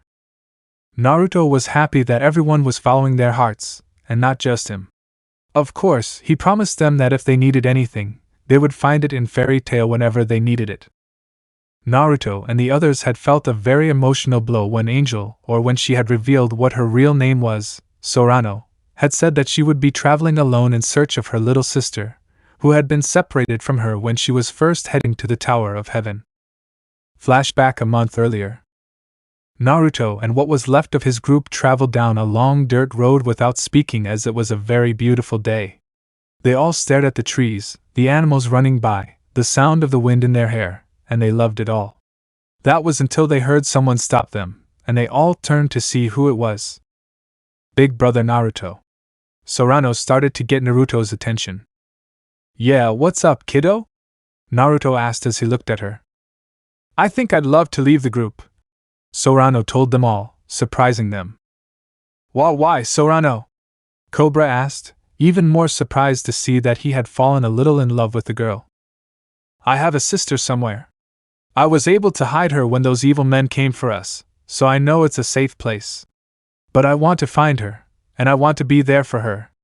But I have to start looking for her first," Sorano told them while looking away. "It's okay, Sorano, but remember we're here for you so you don't have to do it alone," Naruto told her while smiling at her. "Well, if you're going, you can count on me," Cobra said surprisingly. "I don't want to leave you unprotected, big brother," But she needs me more than she needs you, Racer said as he walked toward her with Cobra. I wish to see his nightmare end and see his dream begin when he finds his little sister, so I will join them and learn how to end this endless nightmare, said Macbeth, surprising everyone since the boy never spoke to anyone except Naruto and Urza. I owe Cobra a favor, so I'll help you reunite with your sister like I reunited with my brother, Richard said. If my brother goes, then I will too. This should be a great ride, Wally said as he walked towards them. Everyone just watched the 6 of them gather around and smile at each other, making Sorano cry at the sight of them wanting to help her find her little sister. Naruto didn't say anything. All he did was smile and walk over to them before pulling out a bag and throwing it at Cobra, hitting him square in the head. Buy warmer clothes when you get to a town, it's starting to get cold. Everyone just saw this. Hey, are you really letting us go? Cobra asked, completely forgetting about getting hit in the head just seconds ago. The 6 of you have made a decision and therefore, I am not going to stop you from living your lives, so go ahead and show them what you 6 can do with your prayers. I like the sound of that oration cease, Naruto told them before ruffling Sorano's hair. Just know that I will always be watching over you 6, whether it's fairy tale or my grave. The 6 children nodded with tears in their eyes seeing their older brother caring for them so much. Flashback end. After parting ways with them and Urza giving each of them a crushing hug and lots of take cares from all the adults, and most importantly kisses from all her older sisters, the 6 of them parted ways with them. Naruto had also given each of them a book on how to use magic in case they wanted to learn. Of course, no one knew that Naruto had secretly implanted a dragon lacrima into the young Cobra to the children's constant whining and pleading. Naruto had been afraid of messing something up and having Urza's wrath filled with justice rain down on him. Therefore, he was extremely relieved when everything went well, but told her to keep it a secret for the time being. Of course, when he left, Naruto gave them everything he knew about that particular dragon slayer element. He had also granted them different types of magic. Sorano gave him 2 celestial keys, which he could purchase from a magic shop he found in the last city. Racer gave him 2 books, one on speed magic and the other on illusion magic. Richard, with earth magic and unknowingly a type of eye magic, gave his little brother a book on block magic, which made him overly happy for some reason. Midnight, gave him illusion magic and 2 others to help with his nightmarish little complexion. They each thanked him and promised that one day, if possible, they would join Fairy Tail to repay him for everything he'd done for them. And I have a pretty good idea how to do it. Naruto, after leaving them, returned to training and even began training Urza in the ways of the sword, as well as unlocking her magic along with Simon, Miliana, and Sho. He discovered that Simon could use both darkness magic and illusion magic, causing Naruto to complain about the number of people he had to teach illusion magic that he hated because it reminded him too much of certain techniques from his supposed family, whom to this day he still can't help but hate. Miliana had to find something to do with cats since she refused to learn anything else without cats. Therefore, Naruto was forced to look through her magic library in his requip space. Fortunately, he found one, which was nothing more than restriction magic that the user could bend to resemble anything. However, he also told her that he would be teaching her earth magic and crystal creation. When asked why, he responded by saying that restraint magic wasn't exactly good for offensive or defensive attacks. Furthermore, he bribed her by telling her that with maker magic she could make earth cats or crystal cats. When asked how she responded, she said that if she could imagine the cat, she could make them with both earth and crystal make magic. This quickly got her interested in learning it. Urza discovered that she could also use requip magic, which made her happy as she thought this would give her time alone with Naruto while they trained. Naruto also discovered that he could go beyond normal requip magic and use it not only to requip weapons but also clothing. Something he himself was still struggling with as he thought it would be much faster to use requip to change clothes. Sho, on the other hand, could use a bastardized version of both requip magic and card magic. This was essentially a way to store things in cards instead of a portal dimension like he could. Naruto also took the time to teach him one of his many killing arts. He taught the boy his infamous Lightning Devil Slayer arts. Sho had been thrilled to learn magic like his older brother, and knew that if he listened and worked hard, hopefully, he would one day become a fraction as powerful as his older brother. As Simon, Miliana, and Sho knew, there was no one stronger than their older brother, which made Rob happy. Hell, Naruto had even gotten Rob to learn a new magic, which turned out to be both fire magic and wind magic. Rob had said that these two elements went very well together, as did Urza and Naruto. This, of course, caused both 8-year-olds to blush scarlet and start stuttering. Naruto, after Rob's little teasing, noticed that the only ones still with him were Simon, Sho, Miliana, Urza, and Rob. Of all the freed slaves, only 5 stayed with him. Of course he wasn't sad or anything since he knew that they were all making a new life for themselves, which made him happy. Plus it wasn't like he couldn't visit them, they had become family after all. And his mother drilled into his head a phrase that to this day became his motto. Family is not who you share blood with, but feelings, and if those feelings are strong, neither distance nor time matter, they will always be family. So, as they continued their journey to Naruto's old home, they began to hear rumors that a dark guild was attacking travelers for no reason. This news frightened both Miliana and Simon, but made both Urza and Simon tense and afraid of encountering them. Rob and Naruto were the only ones who remained calm without really fearing a dark wizard given his new level of power. They found the Dark Guild to be a strange guild, that was for sure, since they called themselves the Dark Unicorn. Naruto initially laughed at their appearance and their guild's name. The Dark Guild, who didn't like being laughed at, charged at them, and it was a completely one-sided and disappointing fight for Naruto. Flashback 2 weeks earlier. Naruto and his group were traveling through the mountain where Naruto's old home was located. Naruto told them that there was only a day or half a day of travel left considering their pace. "Well, boys, look what the cat brought in," said a gruff voice. "Cat where?"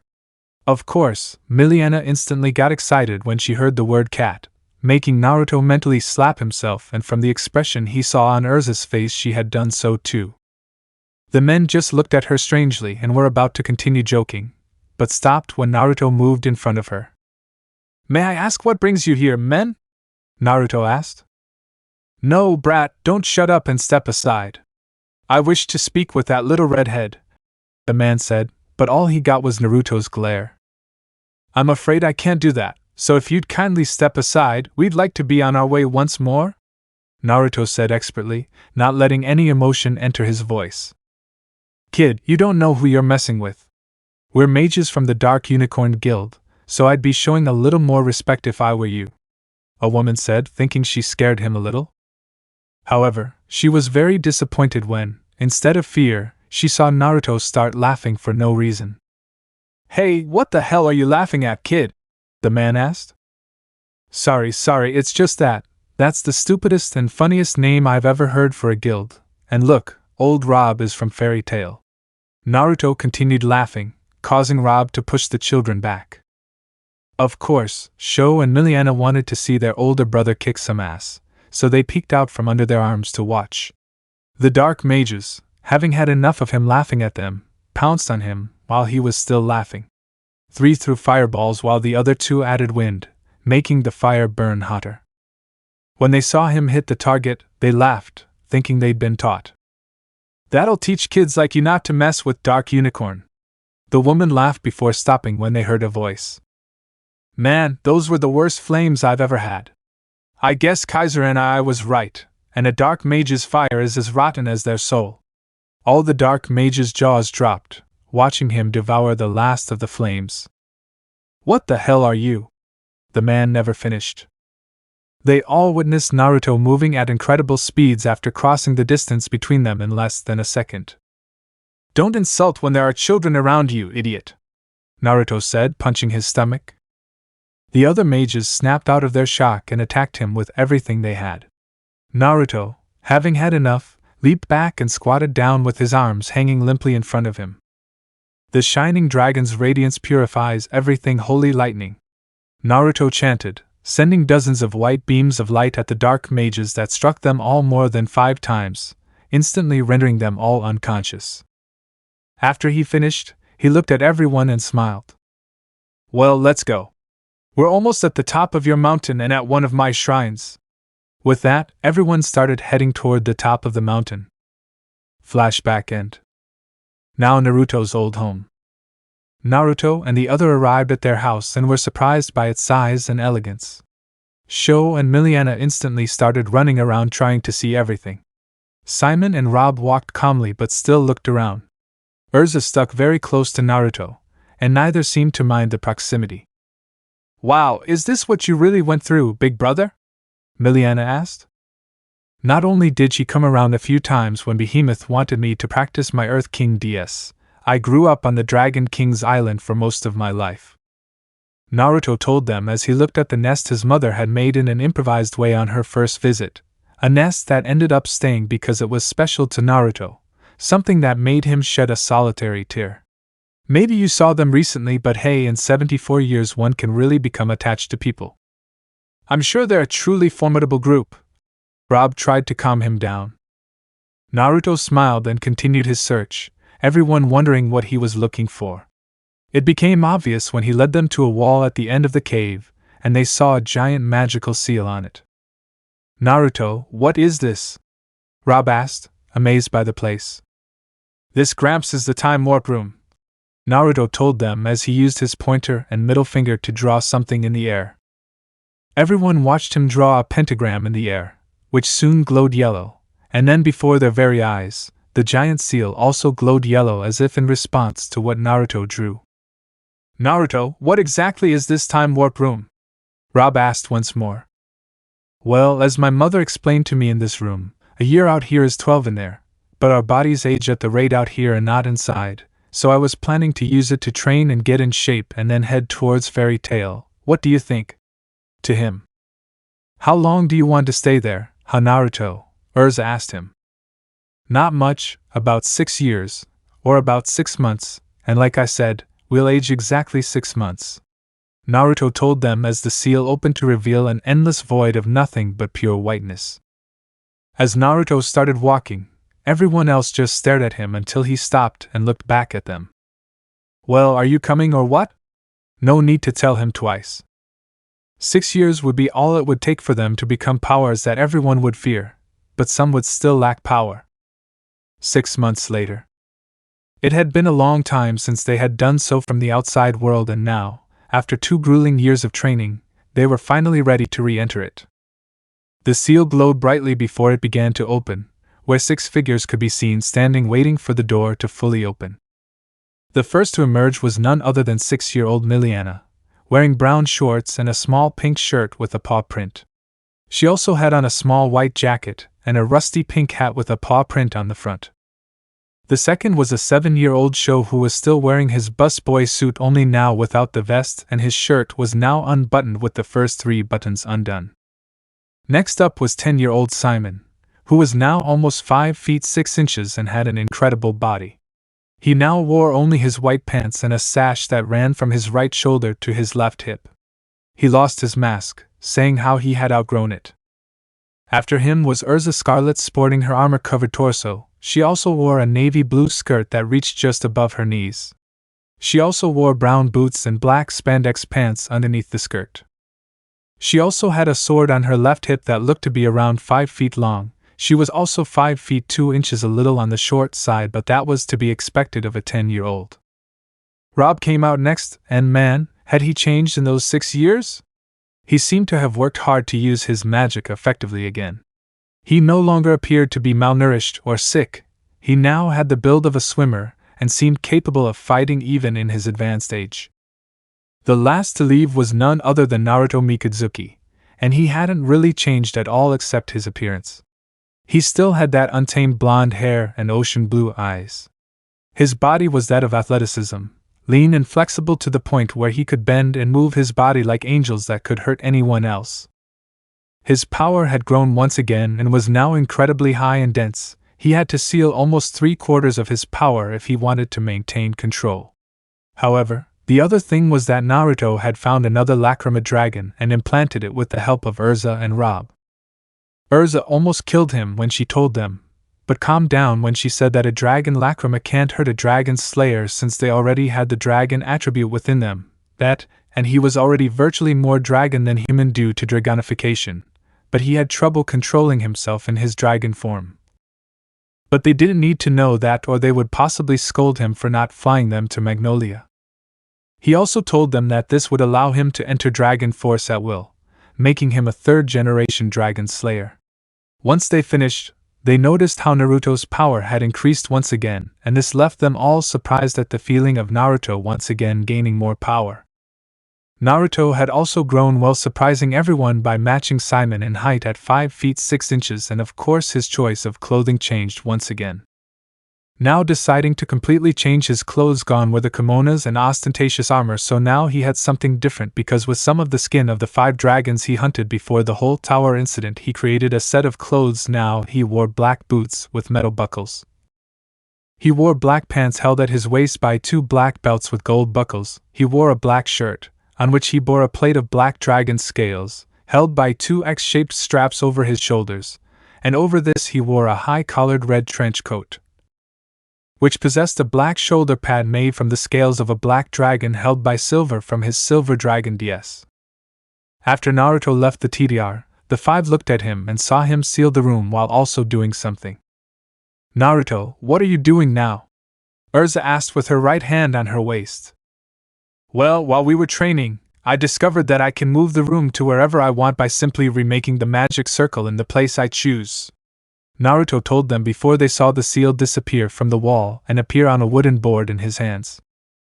Naruto, why did you put it on a wooden board?" Simon asked. "It was the only thing close to me. Now come on, the sooner we get to Fairy Tail, the sooner we can show the world what we can do." Naruto smiled, making Urza and Simon smile. Rob, Sho, and Miliana just smiled, and the 2 little ones ran off ahead of them, with Urza and Naruto running behind them to make sure nothing bad happened to them. Simon and Rob walked briskly behind them, not seeing the rush to catch up. It would be some time before they reached Fairy Tail, and in that time, they would meet a very interesting person to add to their group. 1 week later. It had been a week since they left the TDR, and now they were passing through a town that seemed to be under eternal rain. "Man, why is it raining so much here?" Simon asked no one in particular. "Man, it's not that bad. It brings back some pretty wonderful memories from when I was with the clan, plus I like this," Naruto told them unknowingly, causing a little girl hiding behind a tree to stop crying and look out from behind the tree to see who said that. "How can you like this, Naruto, when you might catch a nasty cold?" Urza said, causing the girl to start crying once more. "Hey, don't be so mean, Urza. I mean, I was raised by dragons who are forces of nature, and that's why I love every aspect of it no matter what. Although the sun is beautiful, if the sun always shone, everything would die. Rain and sun opposites, they are necessary for the life of the earth. Without rain, everything would dry up, nothing would live. Besides, the sun always seems much more beautiful after it stops raining," Naruto said with so much passion that it made both Urza and the mysterious girl blush bright red.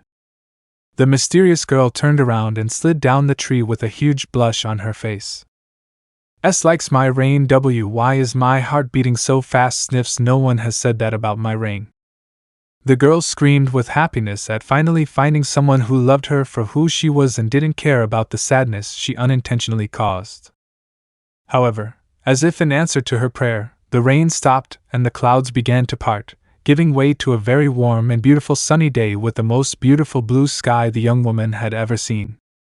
"Look, I told you it's not like this. Is the most beautiful and bright sun you'll ever see in your life, the sun after the rain." Naruto's voice sounded through her small blonde ears, making her look up at the sky and smile. "Yes, it is," both Urza and the girl responded at the same time. "Well, let's go because I want to get to Magnolia City soon," Naruto told them. This, of course, saddened the girl to hear that she was leaving so soon, but then she realized that she could follow them and join them. With that in mind, she ran to the orphanage where she lived and went straight to her room, ignoring the voices of the other children and staff members. She began packing her clothes and the little Tera Bozo dolls she had made. As she was leaving, a group of mean boys who always bullied her stopped her. "Hey, where do you think you're going, Juvia?" the older boy asked, while the other 2 stood to his right and left, laughing. "I am leaving this place and I'll never come back," little Juvia told them while holding one of her Tera Bozo dolls in front of her as a kind of protection. When the boys heard this, they instantly stepped aside and let her escape, but not before shouting after her. Fine, and don't you dare come back, you hear it? All Juvia heard were the happy screams of everyone in her old orphanage. Juvia left with tears in her eyes as she finally realized that no one wanted her in this town, but she wiped her tears and knew that the blonde boy would surely accept with his reign and all. Naruto and group. Naruto and his group had just left the city and were heading to the next destination, which turned out to be none other than Magnolia City. Finally, man, I was starting to think we weren't going to make it to Magnolia City for another 3 years. Naruto laughed. The other just laughed because they knew everyone was taking their time getting to Magnolia. As they continued walking, Naruto stopped and looked up at the sky, causing everyone to look at him. It's strange. I smell rain, but I don't see a single rain cloud. They all wondered what he meant by that, only to stop when they heard running behind them. They turned around and saw a little blue-haired girl wearing a pink shirt and a little blue skirt with blue rain boots, and of course a Teru Boza doll strapped to her little pink backpack. They expected the girl to pass them and continue running, but that didn't happen. Instead they saw her stop in front of them and look directly at Naruto. Hello, my name is Juvia Loxer and I would like to travel with you if that's okay with you. Juvia asked nervously. But Naruto saw what she was truly hiding in her eyes. She was like him in Konoha, something that made him frown, but he didn't show it. The others were going to say something until Naruto approached her directly, and began to smell her hair, and her face, making little Juvia blush at the closeness. You're a rain woman, aren't you? She nodded. So you were the one who made it rain in the city? Sweet, it would be nice to have someone like you in our group, so welcome Juvia. My name is Naruto and these are Urza, Simon, Sho, Miliana and the old man is Rob. Naruto introduced them. Everyone waved at her, causing Juvia to shyly nod and wave back with a blush on her face. Well, let's go, we're a week away from Magnolia and I, by a wish, got to get there and finally join Fairy Tail. Naruto told them while putting his arm around Juvia and making her blush when she noticed he wasn't there. He's wearing a shirt. Everyone began their journey to Magnolia once again with a smile as they saw that they had just made a new friend. 1 week later. The week had been a very long week for the group, because every time Naruto showed affection to Urza, even in the smallest way, Juvia would get extremely jealous, and it would start to rain. Naruto, of course, didn't care that the rain had told him that he actually fed on the rain itself, being a slayer of the sea and water, as he never mentioned himself as one of the 3 paths of the slayer. However, after 3 days, Naruto started bathing Urza and Juvia with the same attention to keep them happy and not have to fight each other again. Which was another thing, none of them thought that Juvia knew magic until her little fight with Urza, in which she showed amazing control over water, where she showed that she could also turn her body into water. Juvia surprised them by telling them that even she didn't know she could do that. Naruto took it upon himself to teach Juvia all the water spells he knew that weren't related to assassins. Juvia absorbed every spell Naruto thought of, and the other discovered that if it involved water, she could learn it immediately. Naruto also thought of how to control rain so she could use it at any time to drastically increase her attacks. The others were happy to finally arrive at Magnolia without any problems, but the moment they entered the city, they were amazed at the beauty of the place. Naruto and the other walked around and looked around. They couldn't believe how many people were around. Excuse me, kid, but I couldn't help but notice your magical signature was so large, and I was wondering if you were a wizard. They all heard a voice and turned around to see a short, old man.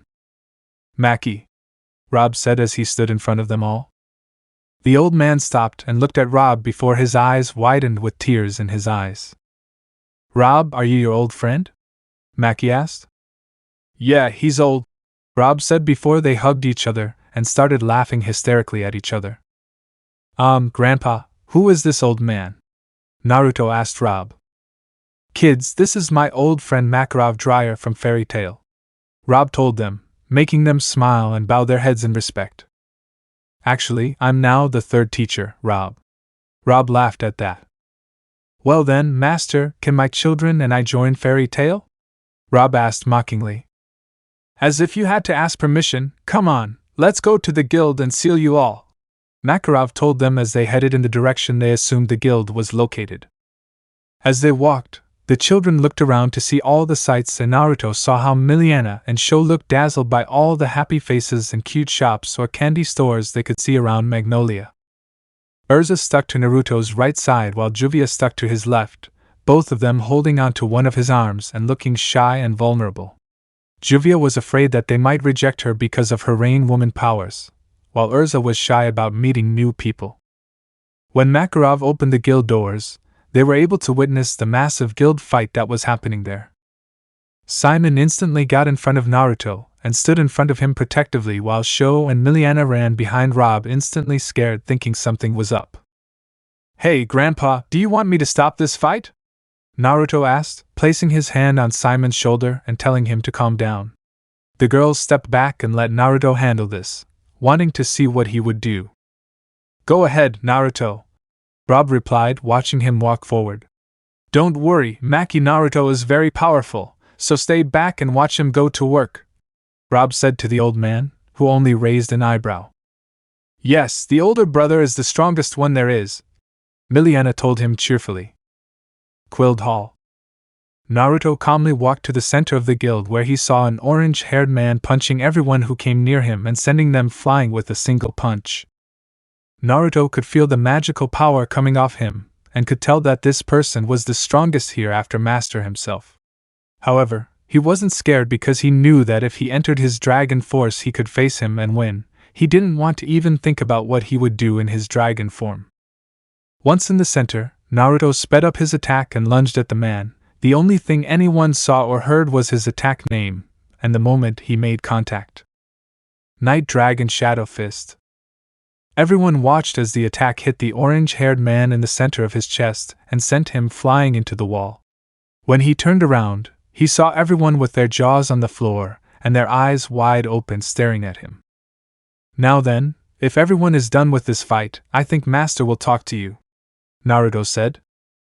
However, Makarov was also in the same boat as the others, as he was surprised at how these children who looked to be about 10 years old were able to defeat Fairy Tail's own Guildarts Clive, their ace. "Maki, what's wrong?" Rob asked, looking at the unconscious man pinned to the wall. "That kid just took out Fairy Tail's ace in one hit," Makarov said, making Rob nod. "I see. Well, that's to be expected considering that Naruto's power level should be even higher than God Serena's. Not for nothing was he raised by 13 dragons," said Rob, making Makarov open his eyes. After getting over his shock, Makarov moved to stand in front of the guild bar and coughed into his hand to get everyone's attention.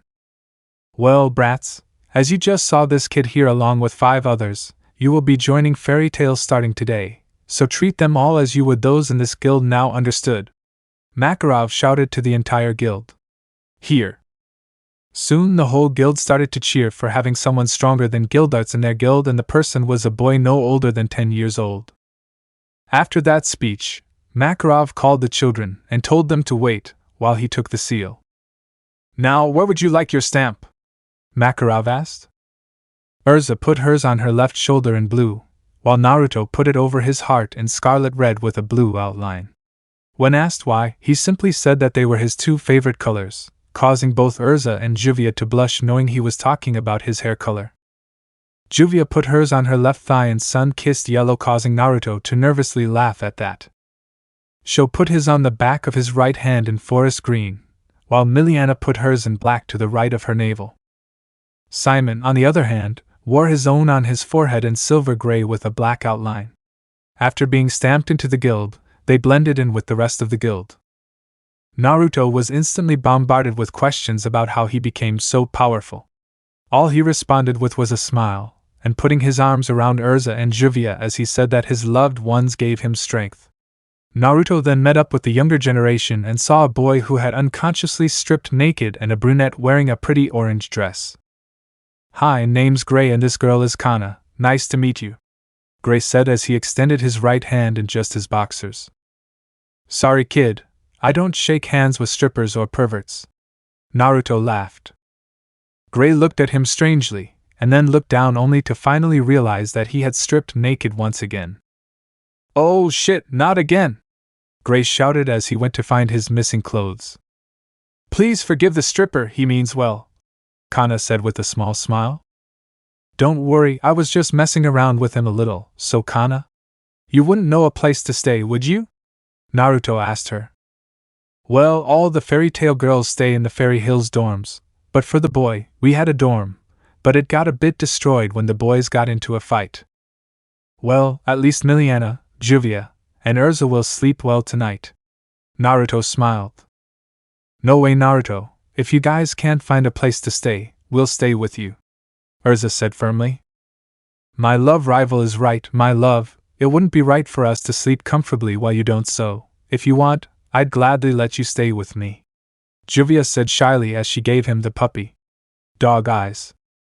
It'll be fine, we'll find a place to spend the night, but you three will sleep in the dorms, okay, now go, I'm sure Kana wouldn't mind showing you the right way, Naruto told them. Right, no, of course not, so please, let me show you the way. Fairy Hills is a wonderful place that you three will love, I swear, Kana told them as she guided them. Okay, come on, show Simon, we'd better start looking, Naruto told them. See you, Grandpa Master. We're going to try to find a place to sleep, Naruto shouted to the two veterans who were catching up. Naruto also saw the man he knocked out sitting at the bar with a storm cloud over his head. The city of Magnolia. Naruto and the two boys walked calmly down the street with Naruto holding a paper. Well, according to this, there are exactly 10 houses and 5 apartments for rent right now, Naruto told them as he looked at the list and tried to memorize the addresses. So which one shall we check first, big brother? Sho asked. Well, I was actually thinking that everyone should have their own place so they don't have any problems in the future, Naruto told them. Naruto, are you sure? Simon asked. Of course, you two are becoming fine young men and you two will need your own space, so why not start now, huh? Oh, okay, then if you think it's a good idea, then I'll do it, big brother, Sho said as he took a piece of paper from Naruto. All right, here's a house for each of you to check out, and if they ask for payment upfront, tell them you'll come back with the money and tell them to come get me, Naruto told them with a smile. With that, each went their separate ways to start their own lives, but still staying in touch with each other. 2 years later. It had been an incredible 2 years for Naruto and his friends. First, Naruto rose through the ranks, becoming an S-class mage at age 11. Second, he officially started dating Juvia and Urza after his teacher told him that polygamy wasn't illegal here in Fiori. The third faced Gildarts in a one-on-one fight on the S-class trails, giving everyone an incredible display of power. He still remembered that day like it was yesterday. Flashback a year ago. Naruto ran through the forest on Fairy Tail's sacred ground of Tenru Island looking for his opponent to claim the S-class title. Dodge, her instincts screamed at her.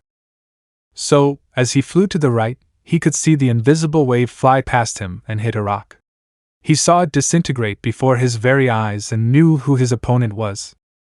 Well done, boy, well done indeed. Gildart's voice came from behind him. Gildarts, it's been a while, hasn't it, old man? Naruto joked since he knew Gildarts didn't like being called old. Hey, I'm still pretty young, Gildarts protested. Okay, well, how about we put this game on the road? Since I have a date with a feisty rain woman at 7, Naruto said, waving his fist in front of his eyes. Whatever you say, kid, it's your funeral. Gildarts smiled. Neither of them moved for a few minutes just staring at each other, but unbeknownst to them, the entire guild was watching this epic fight to come through Lacrima's vision. Soon, Naruto made the first move by jumping back and raising his head back. Storm Dragon Roar! Naruto shouted as he sent a massive tornado of lightning bolts at Gildarts. Gildarts simply raised his arm and dismounted the attack, unaware that this was Naruto's plan. Just as he was about to mock him, he saw Naruto fly out of the aftermath and aimed an ice-covered fist at his head.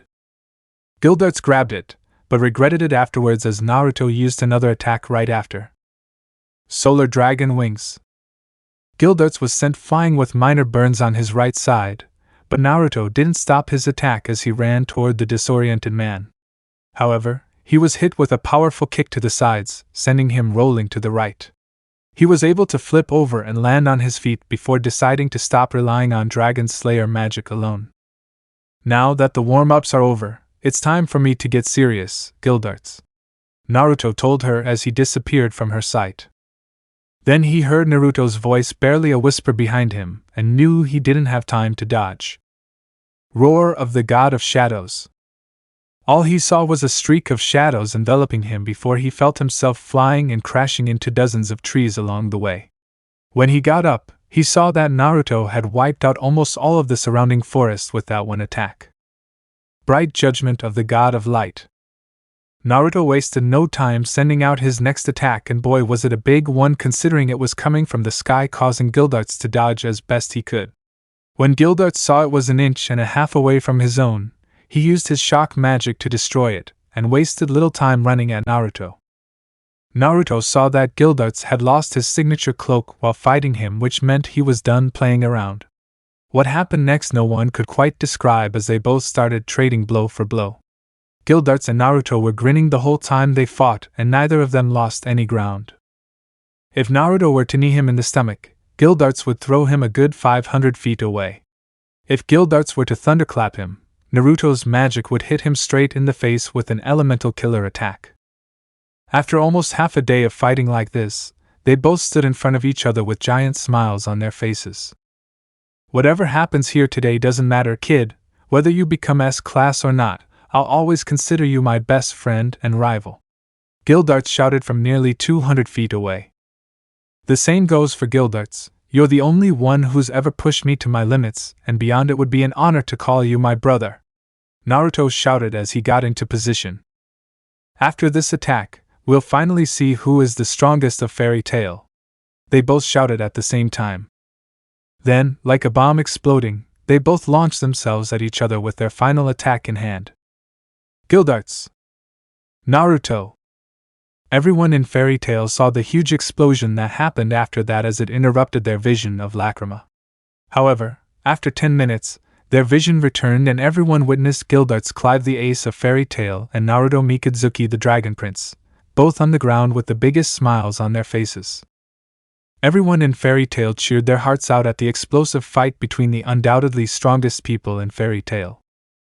Juvia and Urza were screaming way louder than anyone else, watching their boyfriend of 2 weeks. Simon himself couldn't contain his laughter and cheer for the person he considered a brother. Sho and Miliana were dancing with Gray and Levi, and surprisingly, the newbie was a pink-haired boy named Natsu Drangneel. Makarov was toasting with Rob, as they were very proud of both of them and their great display of skills and power. After the exams, Naruto became an S-class mage on par with Gildarts, meaning Fairy Tail now had 2 aces, something unheard of in any guild. However, Naruto never stopped growing since he started taking the toughest and highest-paying jobs around, earning a very fearsome reputation as the most powerful mage in all of Fiori and the one who will most likely succeed Makarov in a few years. Flashback end. Currently. Now though we find Naruto heading down a road with Urza and a group of 3 who all appeared to have white hair. You know, we've been traveling for almost 2 days and none of you have told us your names, Urza said with a hint of irritation in her voice. It's not our place to make demands on Urza, so just leave them alone. They'll tell us when they're more comfortable. Strauss said the hooded man. Excuse me? Naruto asked as he stopped in the middle of the road. Mary Jane Strauss, that's my name, Mary Jane said, looking away. Well, Mira, is it okay to call you that? At her nod, he continued. I'd be very happy if you'd let me look at that arm you've been trying to hide for the past 2 days. I mean, if it's hurt, maybe I can heal it, Naruto told her, making her shudder. And no, you can't think of me as a monster, Mira said as she walked away from him. Please, I was raised by 13 dragons, so I think I've seen and learned enough not to judge one by their appearance, Naruto told him. Besides, the definition of monster is relative. I say, old Gildarts and I can level entire cities in one fell swoop, and we're seen as heroes in most of Fiori. I comment this last bit remembering the only one after his mother and brothers that he could call a true rival. You promise not to run away from us, sir? The little boy asked with the cutest pair of eyes I'd ever seen. Of course not, Lisa-Anna and Elfman. I promise, and I always keep my promise. Naruto smiled as he ruffled her hair. Although he was still hesitant when he saw his little sister looking at him with the same eyes, he slowly began to pull out his right arm. He expected gasps or screams of horror, but what he got wasn't what he expected. "Sweetheart, you're such an amazing takeover mage. I've tried doing that, but so far I can only see my face." With that, Naruto transformed his face into that of a gecko. This made Lee-sana, Urza, Elfman, and even Mira laugh a little before Naruto returned to normal. "So, what seems to be the problem anyway?" Naruto asked. "I can't get rid of this arm. Everyone thinks I'm a monster or possessed by a demon," Mira said, tears welling up in her eyes. Naruto walked forward and placed his right hand over hers, and soon a white magic circle appeared, and soon, in the eyes of Mira and her brother, the demonic arm disappeared. All you needed to do was stop the flow of magic to that arm and it would be gone, see? Naruto smiled. He soon found himself approached by a crying Mira and her brother hugging him while chanting, "Thank you," repeatedly. "Come on, the sooner we get to Fairy Tail, the sooner you can look up books on your magic and be able to control it over time. Hell, I'll even help you if you want." Mira blushed and smiled at him before hugging him once more. "I would love it if you promised me that you will never leave me alone," Mira said while smiling happily to finally be able to show her hand again and not scare anyone. "Sure, consider it done." With that, they once again set off for Magnolia, which was 3 days away. Urza was happy to see the family smiling and happy once again, but she would have a talk with Mira Jane when they returned to Fairy Tail. She knew Juvia would be so jealous knowing there might soon be another girl joining them. Fairy Tail has gained new members and a new ace, all within the span of 2 years. What will the next few years be like for them? Will they be happy or sad? Chapter 3. 1000-Year Mission and Reunion with Ko. Fairy Tail. Fairy Tail was enjoying another day of fairy tale wellness, with practically everyone fighting, drinking, and dancing. At the bar, there was an old man in a ridiculous outfit and another old man with no shirt on, but wearing black pants and boots. To their left was a pink-haired woman with a small smile who occasionally took small sips of her drink. To her right was a man with orange hair and a faint beard who laughed loudly as he drank, but mostly spilled most of his drink. Everyone was having fun with the guild children who were in the corner playing or practicing their magic. That was until they all heard the church bells ringing and cannons exploding in the distance. The moment those two things happened, everyone stopped what they were doing. "Do you hear that?" Natsu asked to no one in particular. All he got were wide smiles. "Naruto has returned," the guild shouted. "East Magnolia Woods." Naruto walked with an expressionless look on his face, while both Urza and Mira Jane clung to his arms and glared at each other with death glares. Elfman and Lee-sana watched his misfortune with humor, and Elfman didn't know what to think at the moment. "Leave it white," Urza shot him. "Make me tomato," Mira Jane hissed back. "Ladies, can't we all just be friends?" Naruto asked wearily for the 1000th time. Before either of them could respond, they heard bells and cannons being fired in the distance, and the Strauss brothers jumped at the sound of the cannons. "What was that?" Mira Jane asked, still a little scared by the cannon fire. "That's how all of Magnolia knows Naruto has returned," Urza said as she looked at Naruto. "I couldn't make them just bells like Gildarts," Naruto muttered as he continued walking. The Strauss brothers simply followed behind them in case it wasn't what they said it was. 30 minutes later. Half an hour later, the five arrived at the village, and Mira Jane along with her brother and sister were surprised to see a large crowd at the entrance of the village. "Naruto-sama!" They heard people shouting his name from somewhere in the crowd. Naruto continued walking while smiling and waving at random people as he passed by.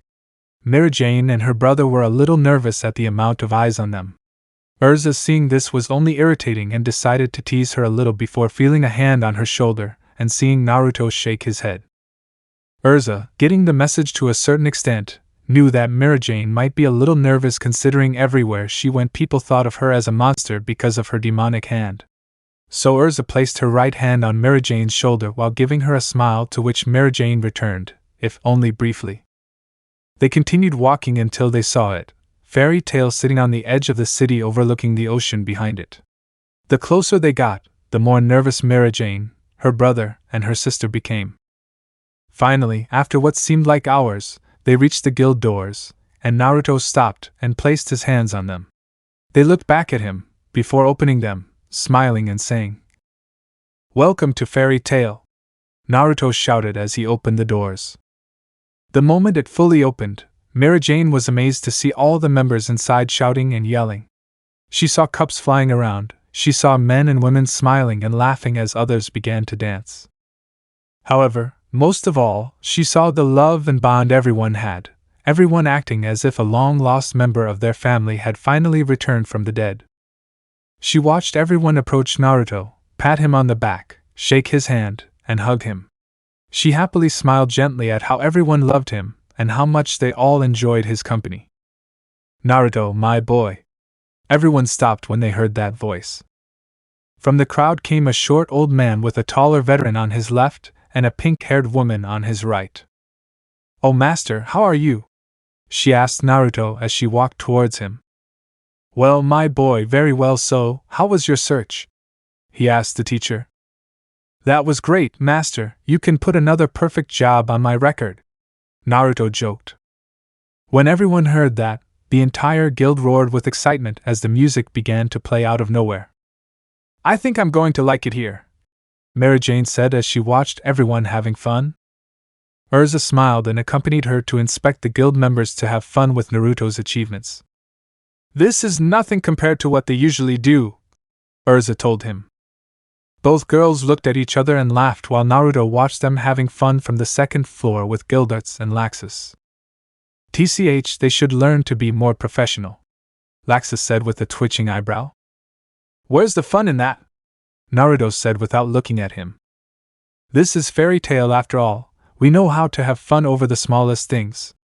Naruto laughed with Gildarts joining in. Laxus just snorted and walked away with his hands in his pockets as he put on his headphones and blasted his music on a special lacrima that had just come out. Ground floor. Back at the bar, the teacher watched Laxus leave with an angry expression and paused, wondering what to do with his grandson. Before he could think about it further, he saw Urza walking toward him with 3 other people.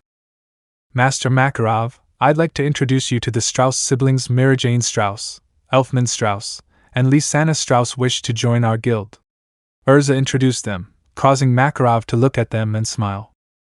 "I'm sure Miss Yuki will prepare everything," Makarov said, taking a sip of his drink. "Things are only going to get more interesting from here on out," Makarov thought with a big smile and a blush from his alcoholic drink. 2 years later. Time really flies when you spend it with the people you love, huh? Those were the thought of none other than the 14-year-old Naruto Mikitsuki. In the past 2 years, he'd changed from his previous height, standing at an impressive 5 feet 10 inches. Now, though he'd slicked his hair back like Gildarts and started wearing a cape like him, only his was pitch black with white shoulder pads and lining. Underneath the cape, he still wore his outfit from when he'd first joined the guild, but he'd evidently been forced to alter it to accommodate his new size. He was much more muscular than before, with rippling abs and large biceps for his age. His magic had only grown larger and much denser than before, while he was also learning more types of magic, some of which had been lost, ancient magic, and forbidden magic. He had become known not only in Fiori but also in the neighboring countries. He had asked him to join the Wizard Saint, something he accepted only to regret soon after when he discovered it was more of a political position than anything else. The good side confirmed what Rob had said and what Naruto always said about being raised by 13 dragons, because in his fight to join he was brave or idiot enough depending on who you asked to fight against God Serena of the 8 dragons. Surprise for everyone, Naruto decided not to play with him since he was a fake dragon, and entering his dragon force he swept the floor with the first Wizard Saint as if it were a game, showing his 13 DS affinities in the process. Thus his nickname changed from Naruto the Dragon Prince to Naruto the Dragon King. And along with that a Guy/Kakashi rivalry with the eccentric wizard. He was also offered a position on the Magic Council, something he instantly rejected. They tricked him into being a holy magician, but not into being part of the council when they asked him, because he only said that he hated bureaucracy thanks to a certain part of his past that was none of his business. Back in Fairy Tail, Despite all his fights, Naruto began defeating guildarts practically every time, much to the guild's surprise. Furthermore, his relationship with his girls deepened when Mary Jane joined, making him the envy of the men. His job score, if anyone looked, would see that there were literally 1,000 completed jobs and 0 failed ones. Makarov bragged about him at every guild master meeting to anyone who would listen. With him in the guild, they were getting more jobs and many more members. However, at this moment we found him walking towards the guild as the master himself had called him in guildarts, so he had gone to look for him before heading to see what the old man wanted.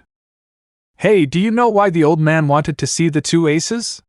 Naruto asked. "No, I haven't been to the guild in 2 days since I just got back from work, so I decided to sleep in," Guildarts said, yawning. "You too, a man. Being an ace sucks big time since I never have enough time to spend with my girls, and when I do I have to cut it short because a new job pops up." Naruto grumbled, but didn't push him away since he knew what it meant to be an ace.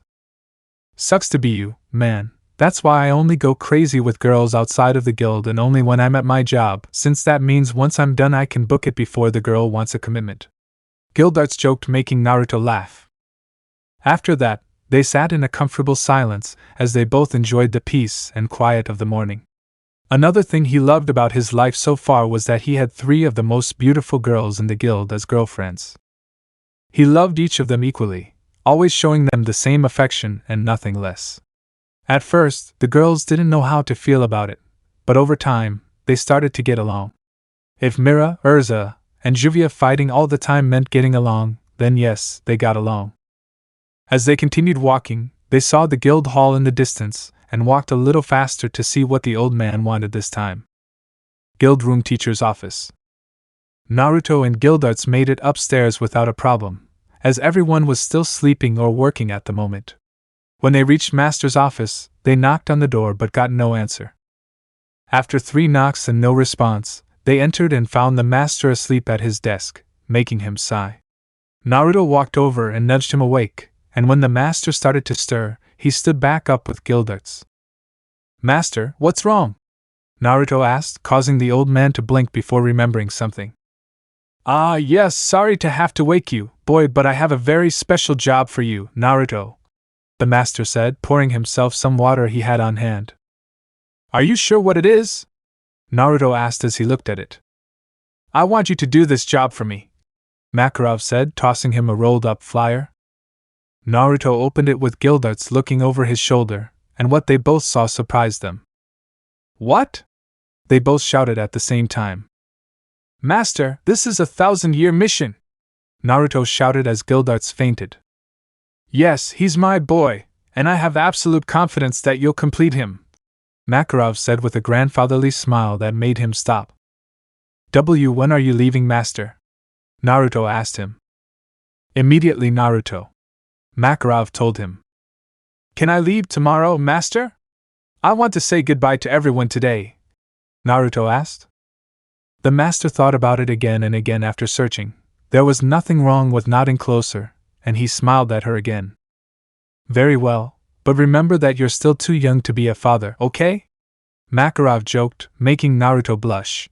He might be over 100 years old mentally thanks to his training on the Dragon King's Island, but his body was something else. We haven't done anything like that, you dirty old man," Naruto yelled, making Makarov laugh. "Well, you'd better go if you want to say goodbye to everyone," Makarov laughed. "Fine," Naruto snorted as he left. Ground floor. On the floor, we found the entire younger generation of the guild hanging out together, either eating or playing board games. "Hey Mira, where's big brother Naruto?" Lisana asked as she looked at her with a blue kitten in her arms. "Hell, I know, I went to his apartment this morning and he wasn't home," Mira said, eating a sandwich. "Well, I was with the teacher this morning, Mira." Naruto's voice sounded, making her look up to see him coming down the stairs. "Naruto, how are you?" Mira asked meekly. No matter how strong she became, whenever she was around Naruto, she would turn back on that scared little girl she once knew. She would act meek, shy, and stumble over her own words. Naruto simply made her feel so happy and safe at the same time. She had never felt that way before, and for some reason, she loved this feeling. No one dared say anything to her about it for fear of his wrath. "So, Naruto, are we still ready for our date tomorrow?" Mira asked excitedly before seeing his face turn sad. "Do you have another job?" he said more than he asked. "Yes, and not just any job, but a 1,000-year quest." He said they were all frozen in shock. A 1,000-year search. Urza managed to get out. "Yeah, so I was thinking we should have a meeting and hang out before I leave tomorrow," he said, causing everyone to nod, still a little surprised that he'd taken the job. "See you at my house at noon, okay?" Naruto told them before leaving them. As he left the guild hall, his 3 girls stopped him. "Naruto, wait!" He stopped, turned around and saw that it was Urza calling him. "Yeah, what happened, Air?" "I couldn't finish because the 3 of them hugged him." "Please take care, okay? We don't know what we'd do without you," Mira said as they hugged him tighter. "I promise on my life to return to you 3 alive and well," he said, hugging them back and kissing them on the forehead. "Come on, let's go home and get ready for this farewell party." With that, the 4 of them left and headed back to their shared apartment building. Urza was the one who didn't live in the building and had decided to stay in Fairy Hills and help Yukino the best she could. Juvia had lived there for about 2 weeks before moving out since she didn't like being so far away from him. Mira shared an entire floor with her siblings, with Naruto and Juvia's apartment right above them. However, Urza stayed in her apartment most of the time. Naruto's house. After about 2 hours of getting everything ready, people started coming and hanging out as they approached Naruto and wished him the best of luck on this new quest. "I still can't believe you're going on a 1,000-year quest," Simon's voice said as he approached him and extended his hand. "Yeah, I can't believe it either," Naruto replied with a smile and took her hand in his own. After that, he spent the rest of the night cuddling the little ones like Miliana, Sho, Lisana, and even if he didn't allow it, Natsu and Gray. "Thank you all for coming and believing in me, and I promise I'll come back with Fairy Tail's first 1,000-year mission completed," Naruto exclaimed, holding his drink in the air to cheer her on. Everyone cheered, and after that, everyone started going wild once again, dancing and chatting. It wasn't until almost midnight that the party ended. The next morning,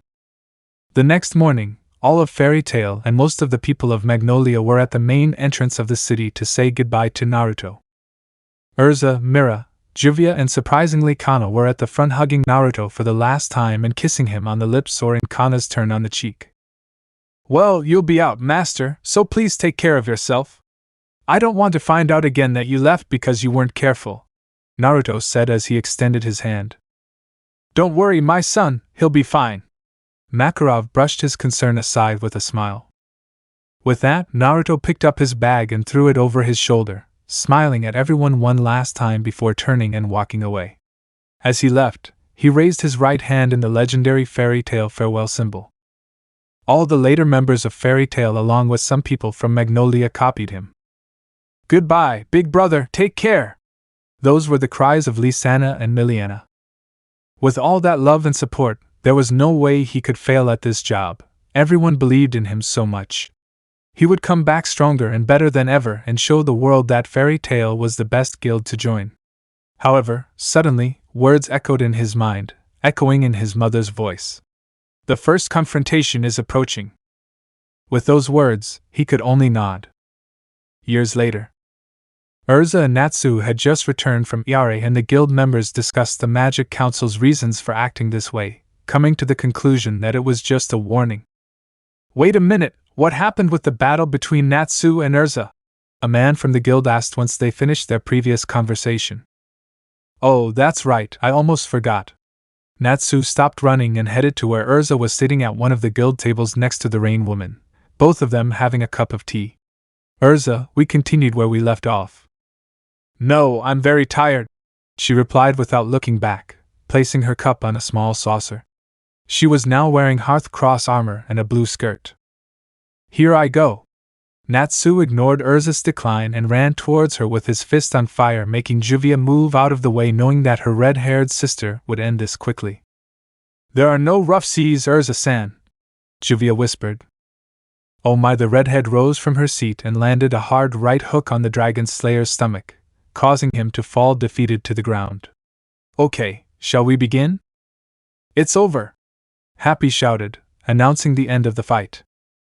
Elfman, Gray, and Lucy watched in amusement as their friend was defeated by the strongest woman in the guild. Natsu, that was pathetic, Gray said, laughing. Urza is definitely very strong. Elfman couldn't hold back his laughter either. From the bar, the master and Mary Jane also saw the fight. Suddenly the church bells and cannons began to fire, causing Lucy to get a little scared. However, four magicians smiled. He's back, the master said, causing everyone in the guild to smile. Well, almost everyone. Who's back? Lucy asked, confused. Oh, the oldest brother of the guild. Hey Natsu, if he somehow found out what you did in Harjin, I can have your bed. Happy asked, causing Natsu to pale. I'm a dead man, he's going to kill me. A scared pink-haired man shouted, then tried to run and hide, forgetting who he was talking about. Calm down, Flames. The guild is an hour away. You have time to think of a way to escape so he doesn't kill you, Gray said, holding a book titled Excuses to Avoid the Wrath of That Man for Stripping Me and Stealing Clothes. It's official. I don't understand anything, Lucy moaned. Meanwhile, an hour's drive from Magnolia. We can see four figures walking, three of them relatively short, and the other one quite a bit taller. So when will we start training older brother Naruto? Asked a boy about 12 or 13 years old with blonde hair, dressed in gray pants, black boots, a white short-sleeved shirt, and an open blue vest, carrying on his shoulders a small red furred cat with a pink underside like its paws and the tip of its tail. It has large black eyes, large pointy ears, and two horrible locks of hair sticking out on its face corresponding to its cheekbones. He wears a blue vest with 3 dark buttons, unbuttoned and sleeveless. For the 100th time, Sting, as soon as we get to the guild now, stop asking that, or I'll shave Lecter and put the hairs in your sleeping bag, commented Naruto, who was now much taller than 5 years ago, measuring 6 feet 3 inches. His hair had also changed, being that now it is considerably longer, reaching the middle of his back, still held by a ponytail near his nape. The 2 bangs that frame his face still remained. His outfit was another thing that had changed since he ran out of dragon skin to continue adapting his red trench coat. Now he wore black pants and combat boots with metal tips. He wore 2 large skirts of what appeared to be black scales on the sides of his legs and a third shorter one on his back. His chest was now covered by a breastplate of black scales with the shoulder pads sticking out about 10 centimeters. He wears 2 wristbands that cover his entire forearm with a peak gray coming out of the elbow, and his hands are covered by black gloves with silver knuckles courtesy of his silver dragon DS. The moon on his forehead still lingered, as did his fawn marks. Sting-san, maybe Naruto-sama is right, he has asked that more than 100 times this morning alone, commented a girl that Naruto discovered was the sister of his old friend Sorano, who, when she found out, was really excited and worried at the same time. After all her fake Dark Guild orations, Cease had joined the Balam Alliance to inform her older brother of the movements of Grimoire Heart and Tartaros, something that pissed Naruto off when he found out, because 6 of his little brothers were risking their lives with 2 of the strongest dark guilds of all. Yukino is right, it took us 3 years to find it, and if you overwhelm him too much you could make him angry and bury us both in the ground again, commented a boy who for some reason reminded Naruto of the typical emo Uchiha, only without the magic eyes of destiny, the superiority complex, and the attitude of I will get revenge on everyone because I am an Uchiha, or they should thank me for anything I do. And this boy, like Sting, carries a cat on one of his shoulders. He is small, with a long tail, with green fur, and anthropomorphic. He has large, round eyes, each proposed with prominent eyelashes and rosy cheeks. The vast majority of his body, except his face, is covered in a suit reminiscent of a frog, with black spots. The ends of the hands are covered by mittens, and finally there is a hood in the shape of a frog's head, with 2 huge black eyes. However, before Sting could reply, the 3 children heard the church bells ring and the cannons were fired, causing the 3 children and the 2 cats to hide behind Naruto's coattails, who only sighed. He had forgotten about the bells and the cannons again. Well, it had been 5 years since he set foot in Magnolia. I forgot the bells and the cannons. Well, goodbye, surprise arrival, walk, it's just the way the people of Magnolia find out I'm back home. Back to Fairy Tale. Everyone except Natsu and Gray, who were writing their wills, and Lucy, who was still lost, were preparing to welcome their older brother, with Juvia and Miliana evidently being the most excited for the return of their boyfriend/older brother. However, out of nowhere the teacher felt that there could have been trouble when he felt some magic. Something's wrong, master? Mira asked. No, nothing, it's him, said the master, who looked sleepy. Mira fell asleep behind the counter, and was soon followed by the others who were in the guild. This is Gray managed to say before falling asleep. Urza was barely able to stay conscious as a person walked past her. Mistigan, said the master as the hooded man walked past her to the order board, one taken, and returned with him. Take this one, he said, showing the order to the teacher. Wait, he's back too. You should leave quickly. If he smells you, there'll be a lot of trouble. I haven't told him about you yet, the master said, making Mistigan nod. Well, I'm leaving. Mistigan turned and started walking toward the door. Hey, aren't you going to undo the sleep magic? 5, 4, 3, 2, 1. I started a countdown as I left the place. When the sleep magic ended, it disappeared and everyone woke up again. It feels like Mistigan was here? Jet asked, still a bit confused. That bastard, Droy said, a little annoyed. He always uses powerful magic. Levi rubbed her eyes. Mistigan?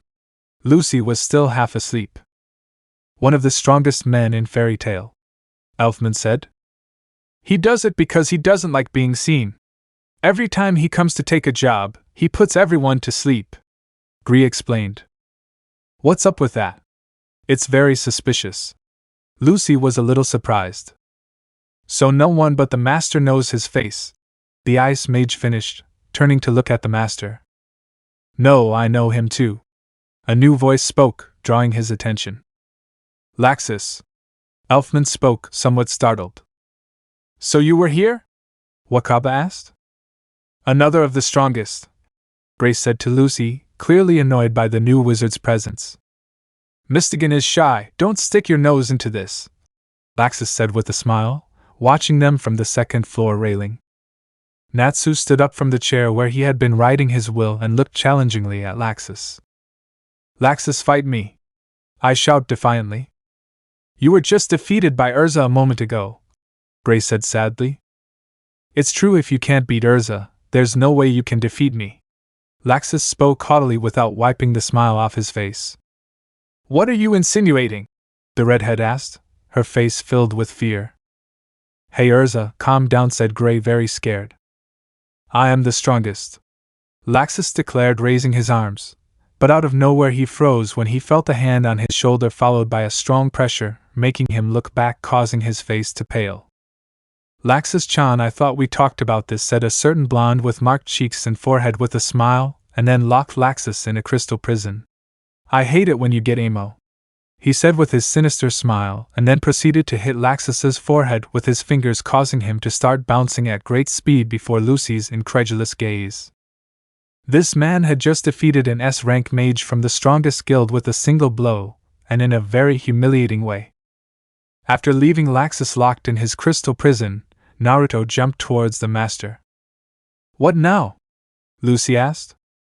Welcome back, Naruto, the master said with a smile. I'm home, Naruto greeted, giving one of his signature smiles. After 5 years, he was home again. Naruto! Most of the members shouted happily. How are you guys? How have you been? I said, turning around.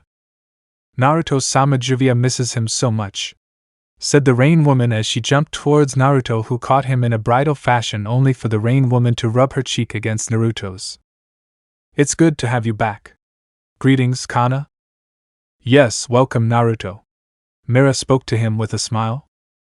And who is he? Lucy asked, confused by the attention the boy was receiving. He is Naruto. The good one is the elite among the elite of the guild. As you can see, even if Mistigan, Urza and Laxus fought him in a 3 versus 1, Naruto would crush them with ease. Levi explained with a smile. Hey, but I've never heard his name before, unlike Mistigan, Titania, and even Laxus, the blonde said, surprised. Hee hee, well maybe just like Urza, what you've heard is her nickname. Or maybe you don't know about the Dragon King. I ask amused. What? That young boy is the Dragon King, but I thought he was some old man or something, Lucy said in surprise. If that's what everyone believes before meeting him, but he likes it that way, he says it's fun, Droy said while watching Naruto greet several members still with Juvia in his arms like a tick. The blonde turned to see where Lucy was with the Shadow Gear members and walked towards them. Hello, I see you're a new face. My name is Naruto Mikitsuki. It's a pleasure to meet you, he greeted once he was in front of the girl. Oh hee hee. Hi, my name is Lucy. The pleasure is all mine, I replied, a little surprised at how kind and normal the guy seemed compared to the rest. Naruto, fight me! Natsu shouted, looking out from behind the counter and standing behind the blonde who only turned around with a kick of golden flames that sent Natsu into a wall of the guild. Before Lucy's disbelief, the blonde had used fire on Natsu and it had worked. Don't interrupt me while I'm talking. Also Natsu, what did you do in Harem? Naruto's voice turned dark and deep, scaring all the members, even Lucy. What was that? The blonde asked, trembling with fear. Well, as you can see, Naruto isn't called the Dragon King for nothing. He's like Natsu, but if his steroids were on steroids. Grace spoke, equally scared while hugging Happy. I Happy said, crying. I think that was enough punishment, don't you think? Urza calmly approached the blonde. Oh hello Er-chan, I heard about the advice, I hope, and by the way Natsu, we talked about acting without thinking, Naruto said, recovering his smile and turning to see the redhead finally leaving Juvia on the ground to look threateningly at his most troublesome little brother. Don't worry, it was just a warning, though thanks for asking, the girl replied, crossing her arms with a slight smile. The guild members breathed a sigh of relief as they watched things calm down. Hey, what happened? Even Urza, who was upset a little while ago, seems calmer, Lucy said, a little surprised. Well, Naruto is quite close to Urza. The two of them, along with Miliana, Sho, Simon, Grandpa Rob, and Juvia, arrived on the same day and they have a past together, Grace said, calmer, while Happy tried to get Natsu off the wall. Oh, thanks for reminding me of that, Gray. How about you getting arrested 45 times for public nudity, and another 23 for stealing clothes off clotheslines? Naruto started scolding Gray, causing him to shrink. At least he didn't hit him, but he was upset. I see, but I must say I was surprised by the difference in the way Naruto was received compared to Laxus, Lucy said as she watched the guild members surround the blonde again so he would leave poor Gray. As you may have noticed, the two are very different from each other. While Laxus focuses on his own strength, Naruto looks out for others more. He has even helped train many of the members, including Natsu and Grace, said Levi. Wait, how strong is he? I asked, really surprised. Well, Naruto is the first holy wizard, that is to say, he is the strongest wizard in all of Fiori, but he is also very noble and everyone here sees him with great respect, almost like an older brother in most cases, which is why it is believed that he will be the one the master chooses as the guild's successor, Mira said with a smile, reaching to one side of the blonde who just moved forward with her head and turned to see Naruto, who was now scolding Natsu to Gray's relief. Naruto boy, how did your mission go? The teacher asked, saving Natsu as Naruto face-palmed himself, remembering he had forgotten something important. Oration cease, he said, making Makarov, Rob, Miliana, Sho, Simon and Urza get serious out of nowhere while the other guild members looked somewhat scared if Naruto being serious about a dark guild was something bad. What do you have on them? Rob asked, between worried about his other 6 children and annoyed that only Naruto knew the truth about him because they were in the alliance, and he couldn't risk sending a letter and having it intercepted by a dark guild. It must be discussed privately, Master, tonight at my house. Exclusively for the Tower of Heaven group and S-class mages or higher, Naruto said, making the Master, Mira, and the Tower of Heaven group nod. And about the mission? Makarov asked. Naruto, the Dragon King, proudly returns from a successful 1000-year quest, and my quest log is still intact, Naruto boasted, surprising everyone. They then remembered that it was Naruto they were talking about, the guy who didn't know the definition of impossible. In fact, most were sure he wasn't capable of eliminating it. A 1000-year quest? Lucy asks. They are considered the most difficult missions in the magical continent, since they are missions that no magician has been able to complete in more than 1,000 years, and now Naruto-sama became the first magician to successfully complete one. Juvia shouted. You brats know what that means, don't you? Our guild officially has you as the first to have a 1,000-year quest completed. Makarov shouted. Party! Everyone shouted, then started a fairy tale style party. At the same time, Elemental Continent. It had not been a good year for Jiraiya of the Sannin. A year ago he had heard rumors of a young man identical to Naruto living in Earthland, so with permission Minato, and the Fire Daimyo himself, he left for the Kingdom of Fiori with the goal of finding his fugitive godson, who to his horror found himself on a 1,000-year search from which no magician returned alive. But he soon discovered that Naruto was not just any magician. Flashback 6 months ago, borders of Fiori. We can see how Naruto was sitting on the lion head of what seemed to be a chimera with his eyes closed while the wind swayed his golden hair, when out of nowhere he smelled the scent of a certain man he had been waiting for. After all these years, it's good to see you, Naruto. Look how you've grown. I bet you're a babe magnet. Jiraiya commented mischievously, causing Naruto to open his eyes and give him a look that would freeze hell itself.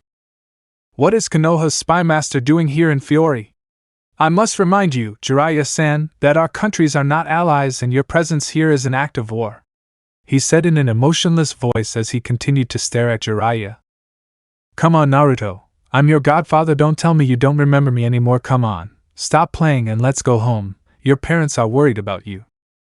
I don't know what Jiraiya-san is talking about, but I ask you kindly return to Konoha or I will take this as an act of war and take this information to His Majesty the King, he said, causing Jiraiya to stare at him. Come on, Naruto, you know what I'm talking about. Your parents Namikaze Minato and Namikaze Kushina, whom you destroyed when you ran away from home over 18 years ago. By the way, you look very young, even younger than Mito-chan the way you do it.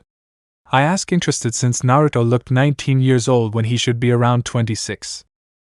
My appearance is none of your business. Last warning, Jiraiya-san, return to your village or I will send you back to Konoha in a coffin with a nice declaration of war attached to your coffin, he said, finally standing up, causing his marks until now covered by the shadow of the chimera's goat head to become visible. So it will be. I was hoping not to have to use force with you, but there is no other option. Attacking Naruto was possibly the worst decision he ever made in his life, as he learned from ending up near death after a single attack from Naruto that from what he could hear was called the Forest Dragon's Hard Fist. The Toad Sannin understood one thing: Naruto had raw power in his system, and was far stronger than his sister, a current SS rank jounin in the bingo books and a Godame Hokage candidate, as that single blow easily destroyed all of her bones and possibly tore several internal organs. For the good times I spent with you when I still loved the one that was once my family, I will let you live, but if I see even a simple genin in Fiori again, I will destroy Konoha until it is nothing more than a memory in the history of the world. Oh, and one more thing, Namikaze Naruto died 19 years ago, and in his place now lives Naruto Mikazuki, son of Selene, the dragon goddess of the moon and ace of the fairy tale guild. Now with your permission, Jiraiya-san, I have 2 brats. 2 cats with talking wings and an adorable girl to look for before returning home after a successful 1,000-year search. With those words, Naruto simply began to argue without giving a last look to Jiraiya, who saw him shocked. He couldn't. Naruto the talentless child couldn't be Naruto Mikazuki, the first holy magician, the strongest god of Ishgar, whose power was so great that he stopped being considered a human and began to be considered a god. If this was true, he had to find out. End of flashback. It turned out to be true. After 2 weeks recovering with the toads, Jiraiya returned to Fiori, more specifically to Iare, where a book called Wizard Saints, Humans or Gods was sold. Book in which he found the first 6 holy wizards being impressed with Seat 6 Makarov Dreyer the Titan, user of giant magic that would allow him to grow to sizes that would make the Bijus look like dwarves. Seat 5 Warad Sequin, ex-god of Ishgar, after losing his seat when Naruto the Dragon King defeated him one-on-one. He is a user of a magic that closely resembled Mokutan, which gave him extreme longevity comparable to the Uzumaki. Seat 4, also called the 4th god of Ishgar, Wolheim, was another terrifying power that with his transformation magic was able to give a clean blow to both gods Serena and Naruto Mikazuki, however they defeated him easily. The third god of Ishgar, Draculo's Hyberian user of vampire magic, was another terrifying power capable of controlling his opponents and making them do what he wants, magic that unfortunately was not useful against God Serena and Naruto Mikazuki because, in the words of both, dragons do not bow to a human. Almost reaching the end, he met the former number one god of Ishgar, God Serena, the extravagant magician user of 8 lacrima of Dragon Slayer, earning the nickname God Serena of the 8 dragons, with magic such as the DS of the Sea King, the DS of Purgatory, the DS of the Cavern, the DS of the Gale. He remained for years as the strongest magician in Fiori until the arrival of that man, and finally the one that Jiraiya wanted to check everything was a bomb. Naruto Namikaze was Naruto Mikazuki, the magician who defeated God Serena in a humiliating and unilateral way, generating a Guy/Kakashi relationship in the process.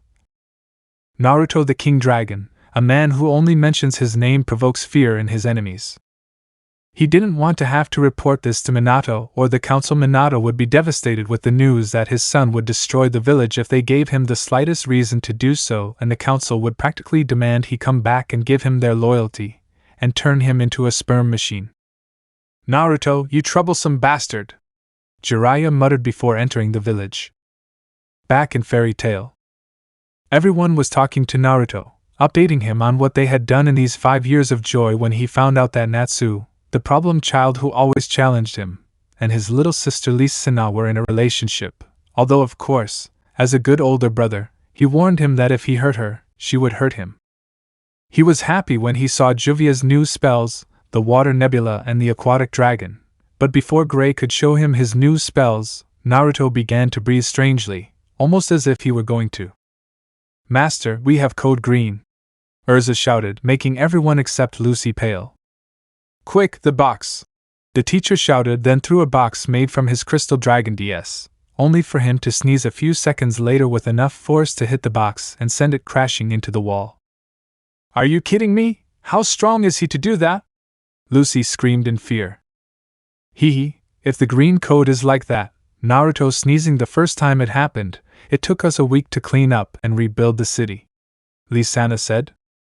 "Don't worry, rookie, it happens very rarely. But when it does, things really go wrong," Naruto said with a smile. With the problem solved, everyone returned to normal until out of nowhere 3 children with 2 cats similar to Happy, one of which the blonde one specifically looked very upset, entered the guild, and to Rob and Urza's surprise the girl in the group was identical to a Sorano. "Why did you leave us, big brother?" the blonde yelled accusingly at Naruto, causing Simon to try to make the blonde brat see his place. "I said it was my house and you'll settle, and plus I had to take care of your and Rouge's fusion," he said while pointing to the 2nd floor where Laxus was still bouncing around in the crystal prison. "But you didn't even say where your house was. You just gave us the keys to the door. I'm claiming the black hair now. You're dragon slayers. Use your nose for more than just smelling food," he said, causing the 2 children to look at him with amused expressions of pleasure. "Sting-san, Rouge-san, calm down. You both know that in a fight Naruto-sama would mop the floor with you again. Come listen to Yukino-chan. That's why she's my favorite of the 3. She's the one who disobeys me the least," he said, then stroked Yukino's white head. "Naruto-kun, who are they?" Urza asked, confused by the scene. "Oh right, I forgot, master. Guys, this is Sting Yukliff. He is a 3rd-generation dragon slayer of the White Dragon," he said, pointing to the blonde boy with the reddish-brown cat. "The emo is Rogue Cheney, Sting's sworn brother, and a 3rd-generation dragon slayer of the Shadow Dragon," he said, pointing to the black-haired boy who just shouted, "I'm not emo," before being silenced by a blow to the head from Naruto.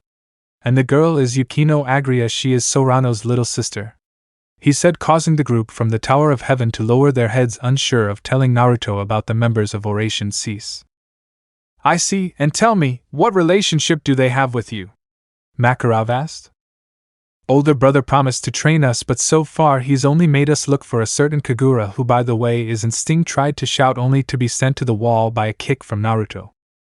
"Oh right, Simon brother, found your little sister. The neutral news is in mermaid heels. The bad ones didn't let me see her because I'm a man and that guild doesn't allow men. The good Yukino-chan managed to tell her that you were part of Fairy Tail and promised to come see you from time to time on the condition that you go see her."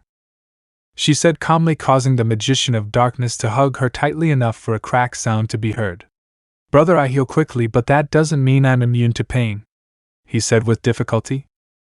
I'm sorry, it's just that I'm finally happy to see my little sister again. And I have 3 broken ribs, but I'm glad to help one of my little brothers now. Reader takes stings, but out of the ear we have to get them in shape. Yes, big brother, said the brown cat, who went to pull the blonde out of the hole in the wall. Rogue Yukino, you're all set. The afternoon's off. Frog cat, make some friends, look out for Happy. I give up. There's no one normal in this industry, Lucia moaned. I'm normal, Gray said, only in his boxers. Gray the clothes, Kana said. Not again, I shouted, running out to find my clothes as Naruto covered Yukino and Frosh's eyes with his hands. Hours later, Naruto's house. After Naruto essentially exhausted Sting, he was dragged to Naruto's apartment complex where he and Rogue decided to share a room together until they were a little older, either of them wanting to admit that they were terrified of their parents' vengeful spirits for accidentally killing them. Yukino, for her part, stayed on the Strauss floor with Lee Sina and Elfman, who kept imagining Yukino as a mini-clone of Lee Sina, and finally Naruto found himself in the living room of his shared apartment with Juvia, currently with Mira, the teacher, a beaten-up Laxus fresh out of the glass cage, Simon, Rob, Miliana, Sho, and Urza.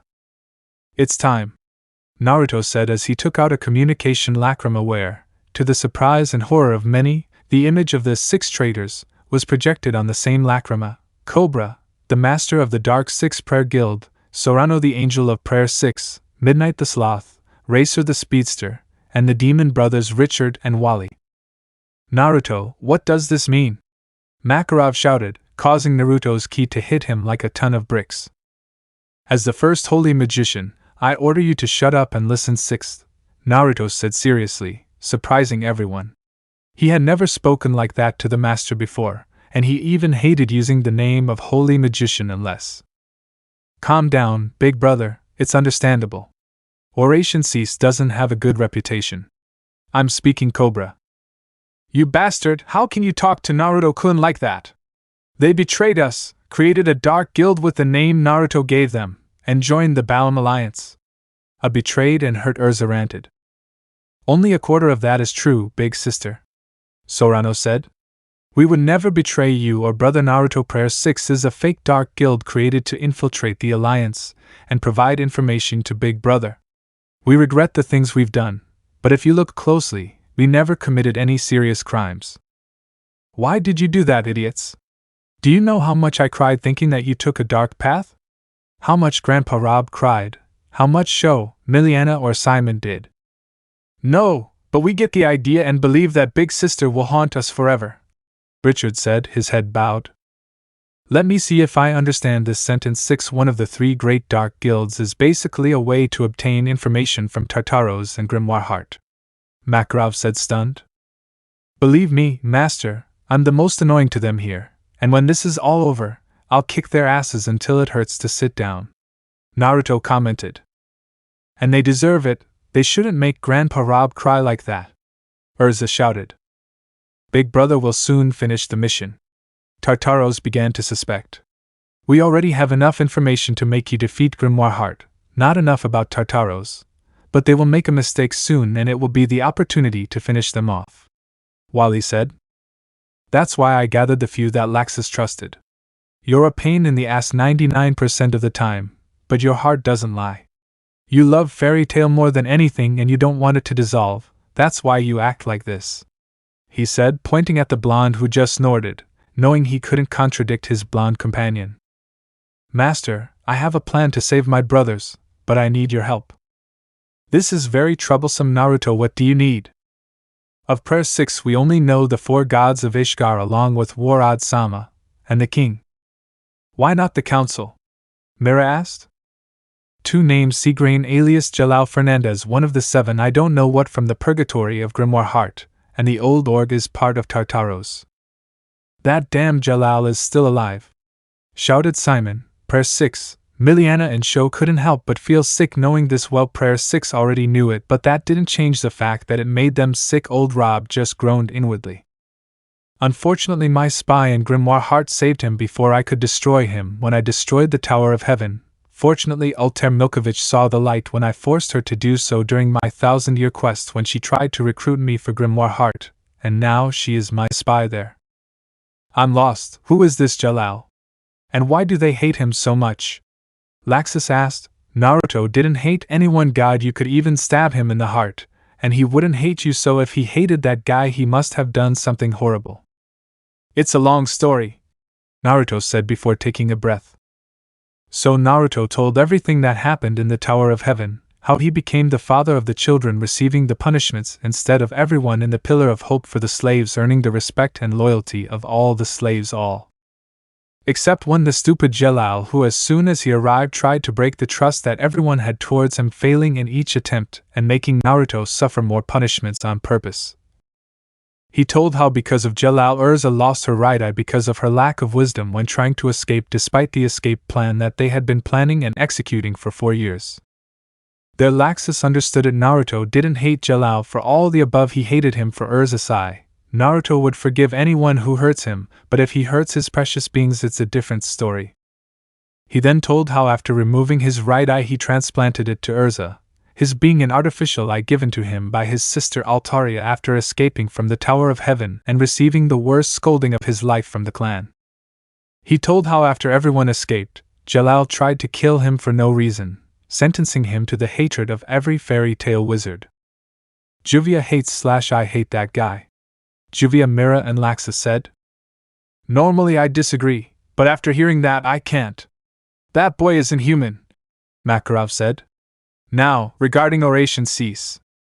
This is the plan with God Serena, Draculos Dano, and Wolfheim Dano. We will use our influence to put Oration Cease under my custody after we defeat them, but for that an alliance of guilds is required with Juvia and Urza. We will go to Blue Pegasus tomorrow. We will inform Master Bob what we talked about here, and we will ask his best magicians for the false mission we have planned. Laxus, I can trust that you will go to Lamia Scale and talk to Jura-san is not true.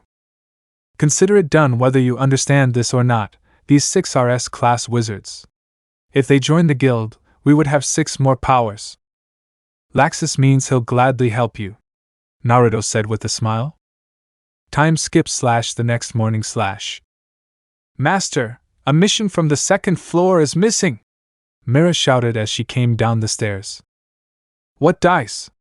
Aslak shouted in surprise. Who would be foolish enough to do that?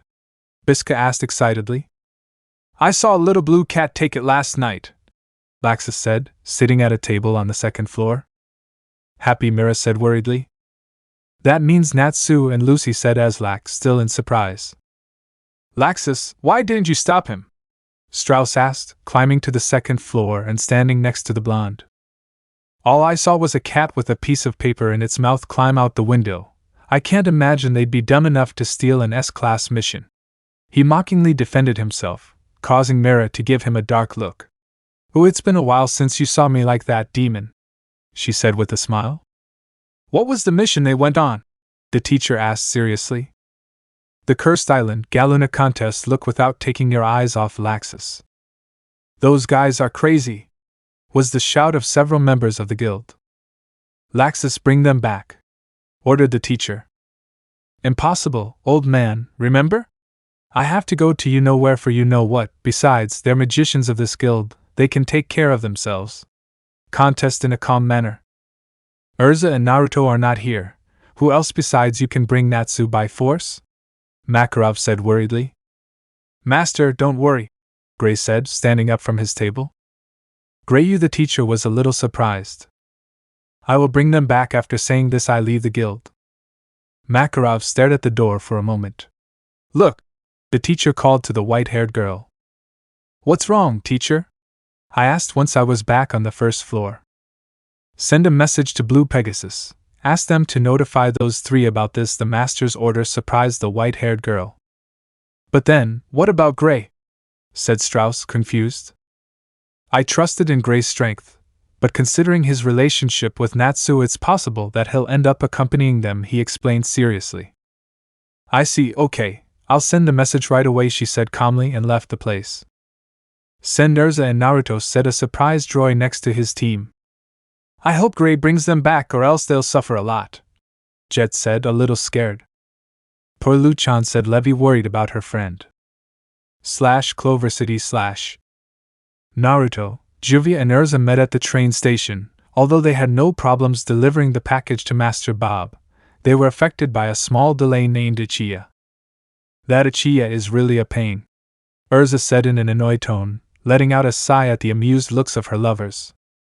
Oh come on, it's not that bad, he just likes you. The Naruto contest is fun. You say that because IT doesn't stick to you like a bee to honey, Urza exclaimed in the blonde's ear. Damn, I'll need several baths to get rid of its essence, she said while hugging herself, and a shiver ran down her spine. That's the power of my perfume, Uchiha said, suddenly appearing behind the bench where they were sitting. The three wizards screamed in fear and quickly moved away from the bench, turning to look at the little man. Uchiha! Damn it, don't scare us like that, Naruto scolded him as the color returned to his face. Don't get near me, Urza exclaimed, threatening Uchiha with a sword, standing behind Naruto using the blonde as a shield. Don't get upset, Urza-san, although I must admit that perfume goes perfectly with you. It's your very essence, he spoke, inspired, while a rose garden appeared behind him, to the horror of Urza and Juvia, who hid behind Naruto, who was now seriously thinking about adding a cape to his suit. Seriously, everyone was hiding behind him lately. Just tell us why Uchiha came, Naruto interrupted, annoyed at always seeing the same thing. This message came for you, said the little man, offering a letter in a cool pose, so to speak. Naruto took the letter and opened it, beginning to read it, with Urza looking over the blonde's shoulder, still behind him. As they continued reading, their eyes darkened with the shadow of their hair, and a magical aura surrounded their bodies. Those idiots, Naruto said darkly, as he destroyed the letter with wind magic. This won't stay like this, Urza spoke in the same gloomy tone as her partner. Excuse me, what's wrong, Urza-san? Uchiha asked, getting too close to the redhead. Get lost! Urza yelled at him, giving him a powerful kick. Me-inin! Uchiha shouted as he flew back to the Blue Pegasus Guild. You weren't exaggerating a bit, Urza-san, what else put them in such a bad mood? Juvia asks, confused. Natsu stole an S-class mission, Naruto said grimly. We don't have time. We have to go get Natsu, Urza said, and immediately the three mages started running to the nearest port. Chapter 4. The Past. With Jiraiya / Council Room / After a long walk to clear his head and think of a way to inform the Konoha Council about what he discovered about Naruto, and especially about the privileged position he had in Fiori as the first holy magician, being virtually a god to the people in Fiori, so far the best he had was trying to invent a space-time jutsu to travel to the past and hit Minato and Kushina from 19 years ago so that they would train Naruto and Mito equally, but according to several authors and the great sages of Toad Mountain themselves, that would only create a parallel timeline without truly affecting his timeline. Now standing at the gates of Konoha, he had no choice but to tell the truth and pray to the gods that the council wasn't stupid enough to start a war with Fiori out of their hunger for power. He overestimated them as soon as the words Naruto Namikaze is actually Naruto Mikazuki aka the Dragon King came out of his mouth, and the council room pandemonium broke out. The civilians and the three elder counselors advised, if not to say demanded, to send ANBU squads to capture him and make him a loyal weapon to Konoha, clearly thinking that the ANBU, the living definition of cannon fodder par excellence, could against a wizard saint who stopped being considered a human and was seen as a god at the age of 13, and on top of that he had an entire guild with 5 S-class wizards and several more members backing him up, not to mention the other 9 wizard saints who respect and admire him, in addition to a certain dark guild of which Jiraiya knew that Naruto was the indirect leader. Without a doubt that was a battle they would not win. Silence! Minato shouted, clearly annoyed by what the civilians, more specifically Danzo, wanted to do to his son. We won't do that if Jiraiya-sensei, one of the 3 legendary Sannin of Konoha, was defeated in one hit, which makes them think the ANBU have a chance. Hatake Kakashi and Itachi Uchiha could set a civilian thinking that 2 S-class shinobis would be enough to defeat and subdue a holy magician who is rumored to be capable of destroying cities with a sneeze. It would be of no use, he is an accomplished dragon slayer.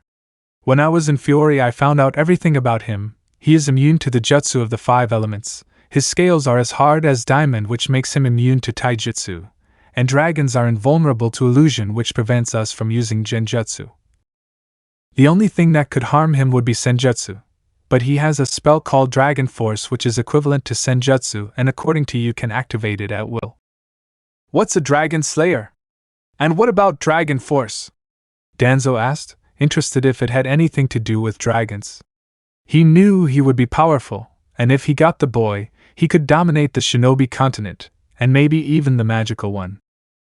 Dragon Slayer is a very old magic that is hardly seen today. To date there are 5 known: Cobra of Prayer, 6 a Dark Guild of the Balam Alliance, Gajio Red Fox or Black Steel of Phantom Lord, Natsu Dragneel or Salamander of Fairy Tale, God Serena of the 8 Dragons, and Naruto Mikitsuki the Dragon King, also of Fairy Tale. These 5 possess the magic capable of killing dragons, and with respect to the Force Dragon, it is a metamorphosis.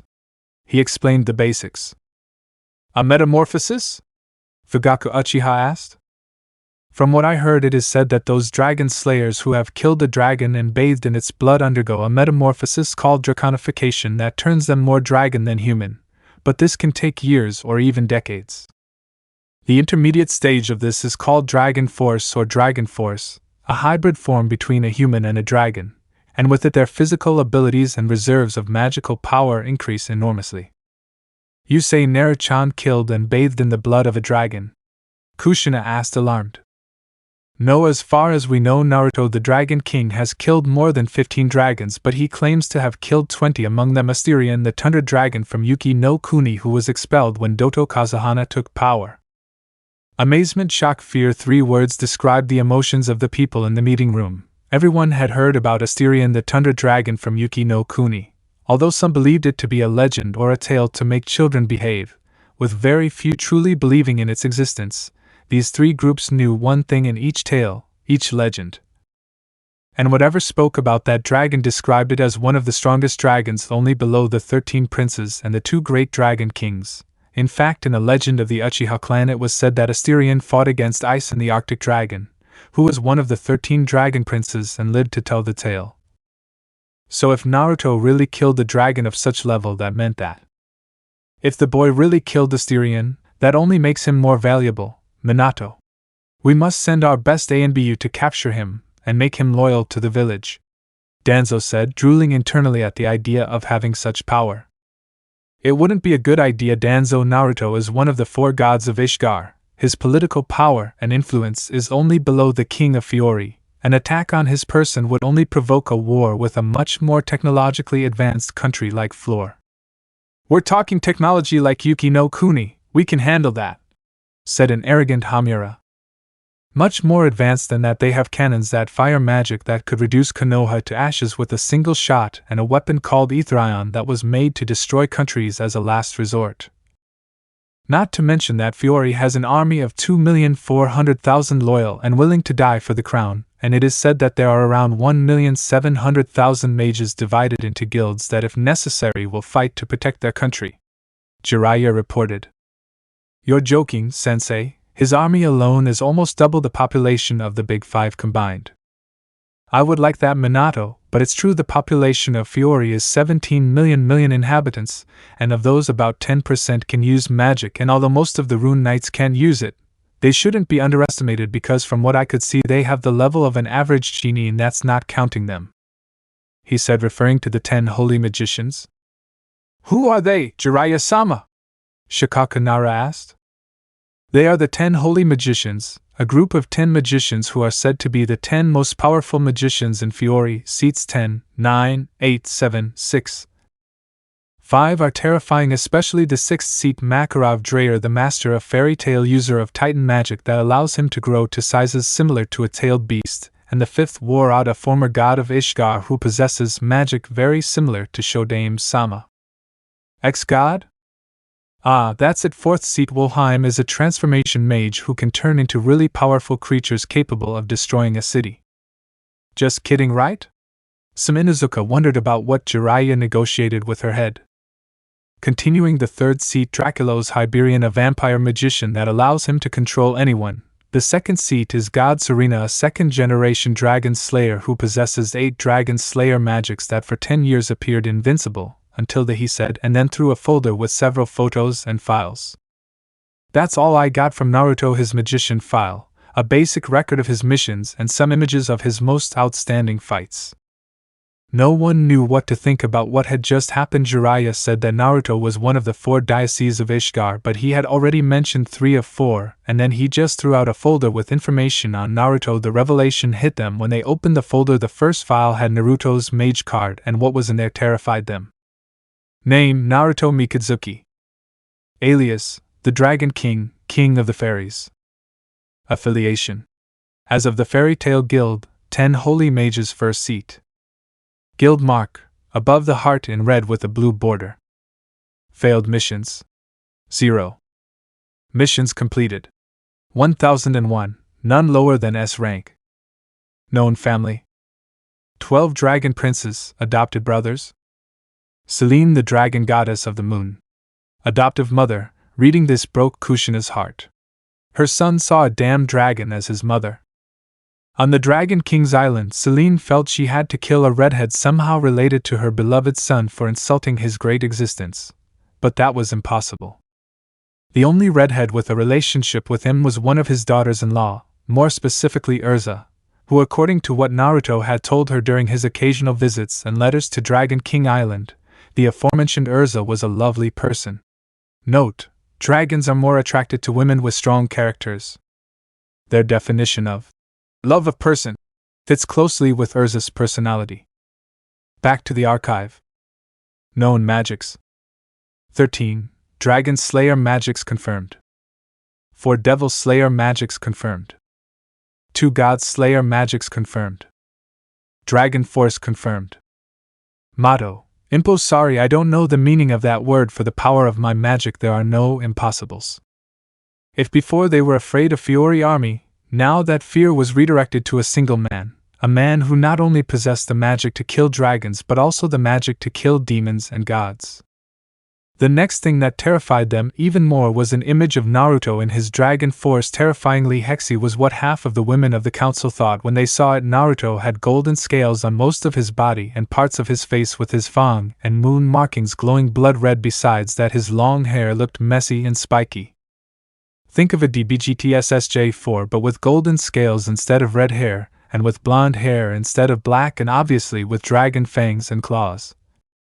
Moving on to the next thing, which was the images of Naruto fights. Everyone was impressed. His fight against Gildarts Clive at 11 years old was terrifying. Both were clearly on the same level, and the final clash of Crush Evil, Spread the Truth, Fist of Truth versus the Sun Dragon's Devastation Fist. As proven, both ended up on the ground with the biggest smiles they had ever seen. His fight against the 10 Wizard Saints was to say the least terrifying. Seats 10, 9, and 8 were defeated only with elemental magic without any path of assassin magic with relative ease. They wondered what Sigram, the 7th seat, had done to leave him on the verge of death, and why during the fight it seemed that he wanted to tear his head off. Note: if they only knew, his fight against Juro was less brutal, and the fight against Makarov Dreyer, the previous 5th seat, was undoubtedly impressive and made one thing clear: Naruto gets more powerful too fast, and that suspicion is confirmed when he faced off against War Odd Sequin with his Ice Devil Slayer in a one-sided fight in Naruto's favor. Against Wolfheim he uses God Slayer of the God of Fire and demonstrates his superiority against the Transformation Magician. Draculos Hyberian was defeated by the Dragon Slayer of the Silver Dragon, and finally the Dragon Force and the 13 magics of the Dragon Slayer mopped the floor with God Serena in a totally one-sided battle. Although the last image, where you could see God Serena himself yelling at Naruto in the style of Guy challenging Kakashi, was fun to watch. You see, Naruto is the most powerful man in Ishgar, and so we couldn't cause intrigue among the people. Why does Sensei say that? When asked by the child if he knew where Naruto Mikazuki was born, he replied, "In a rat's nest on the elemental continent that he doesn't talk about with anyone because it brings back sad memories, but he was saved and brought to Fiori by his mother Selene Sama, and here we see him as a hero for being as strong as he is humble." Note: Naruto told the guild about his life in Konoha shortly after his Fiori class exam in a post-Magician Saint interview, although they found it strange that he was 8 years older than he claimed to be. They did not judge him since it was understandable that he wanted to escape his past and live the childhood he did not have because of his parents. Although Gildarts mocks him by saying that he is so old that he hides under an illusion of youth, and the rest of Fiori only said that they lost the great man and magician that they gained and that the respect they had for him would not change. This killed Danzo's plans. He hoped to sow his anger among the magicians by saying that he was born in the nations, but if the brat had told, then he could do nothing more than hire the Balam Alliance to capture him and hand him over. Ha, poor fool, one of those 3 guilds, obviously Prayer 6, is loyal to him and the other 2 aren't stupid enough to mess with him without an advantage or a way to beat him without him having time to react, because they're afraid of him. For their part, Minato and Kushina just lowered their heads. This information only confirmed what they discovered shortly after the Jounin who were watching Naruto. They did not know he was the son of Minato and Kushina, told them that he had learned the tree exercise and walking on water in just 6 hours. Naruto was a prodigal. He was not a prodigy among prodigies. Mito, a so-called prodigy, learned those exercises in 6 weeks. She did have 5 times Naruto's chakra, but when they started to think about it, 95% of that chakra was Kyuubi's, not hers, and she was not able to access it at that time, and then when they saw the chakra levels of both they were devastated even more. Naruto had 4 times Mito's chakra, which should make it impossible for him to control chakra, but no, Naruto, even at an early age, honored his motto. For him there were no impossibilities. If due to his stupidity and inability to give him the love he deserved to lose the one who possibly would have been a very formidable shinobi that he could have even surpassed to the 4 Hokages at an early age, and from what they saw that suspicion was true no matter how much they wanted to deny it. A dragon is much more powerful than a Biju, and Naruto has hunted and killed 20 of them. If his stupidity handed him, or Fiori, to a formidable man on a silver platter. And worst of all was the impression he had of Konoha, the place where he was born. For Naruto was nothing more than a nest of rats. That would not be a problem if it were not for one thing: they were the rats. But they had to find a way to earn their forgiveness, not because they know that they do not deserve it, but they had to do it for Mito, who, although she was strong, her mental stability is questionable.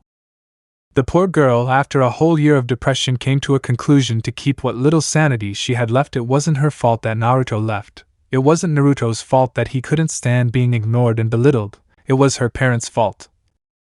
For their inability to love them both equally, and for not seeing how valuable Naruto was until he shouted out loud that he hated them and left. She lost her brother. She didn't get to see him grow up. She didn't get to make fun of his crushes, and she didn't get to have the dream every girl has of her older brother hitting and threatening her suitors.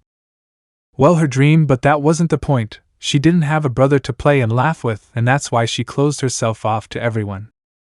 And to everyone is everyone. After a year she didn't speak to anyone again, and every time her parents tried to talk to her, Mito would simply go to the library, take some Uzumaki rolls and go for hours, the only words she dedicated to them being a cold "I'll get stronger and I'll find my brother, see you later, Namikaze."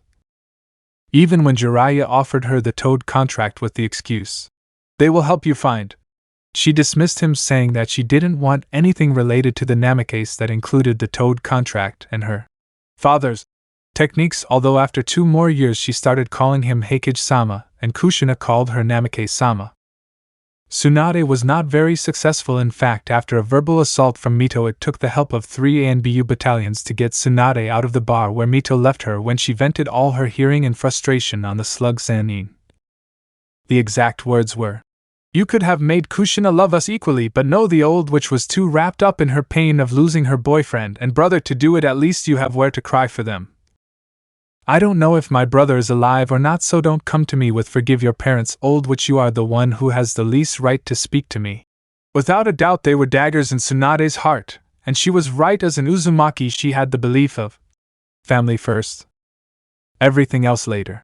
But not because of her mourning taken to the extreme. She lost her last 2 precious beings that she had left. Naruto, the boy who made her laugh with his occurrences when he visited the village, was no longer there, and they did not know if he was alive or dead, at least until now.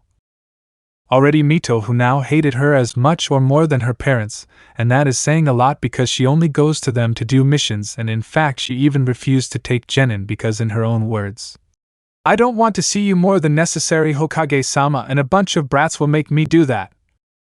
And above all, they will take away my time to find Naru and I. What if we invited them to the Chunin exams? From what we know about dragons, they're greedy beings, and I gather the dragon slayer must be similar, Danzo suggested.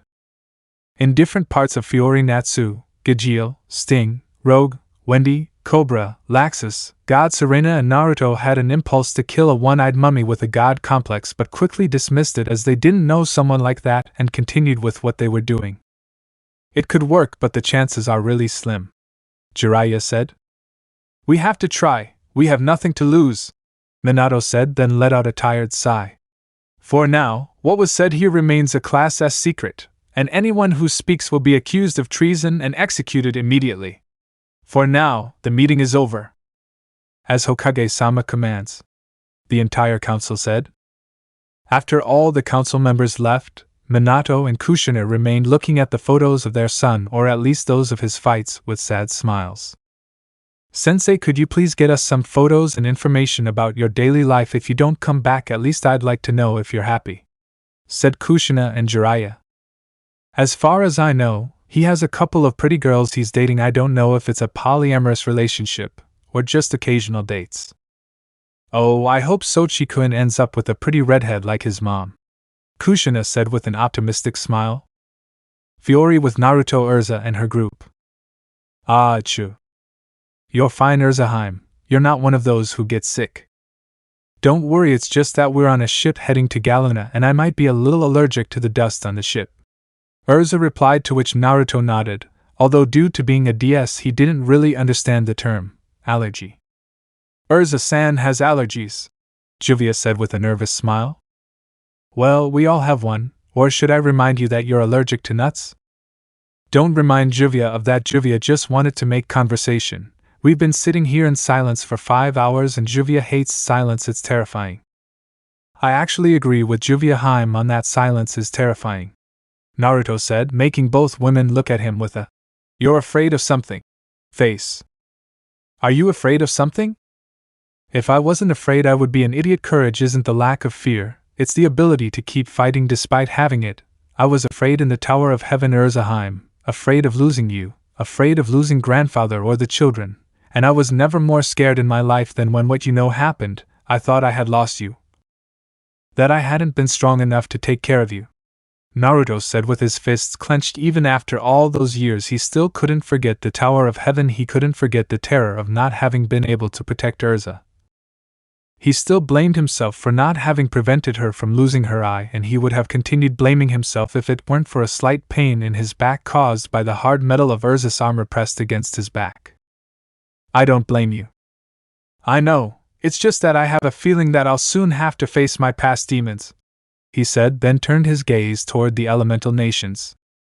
Back then you were alone, today you have the closest family in the entire world willing to fight for you, Urza said, then leaned her head against Naruto's back.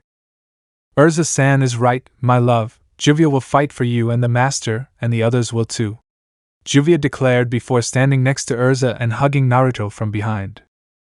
That's what worries me, he thought as he looked at the red and blue hair of his first two companions, those who along with Mira had a past similar to his, abandonment and sadness. After a few minutes watching, both Naruto turned his body and hugged both, letting their heads rest on his chest, making them smile slightly, while he smiled a little less before turning his gaze towards the nations with his serene expression with a thought. Minato, you and your family took my childhood away from me. This time I will not allow you to take away my life, my family and my home that he built a foundation of effort and hard work. This time I will not run. This time the Dragon King will fight with all his power to protect what is his. And if for that Konoha must burn with you and everyone within its walls, so be it, and then redirect his gaze to the two girls who now seemed to have slept, standing up using his chest as a pillow, making them laugh a little, before using his telekinesis magic to move the three of them to a more comfortable position. He couldn't blame them. It had been 2 days without sleep, mainly because of Uchiha, who didn't understand Urza's refusals and her constant screams of, "I already have a boyfriend.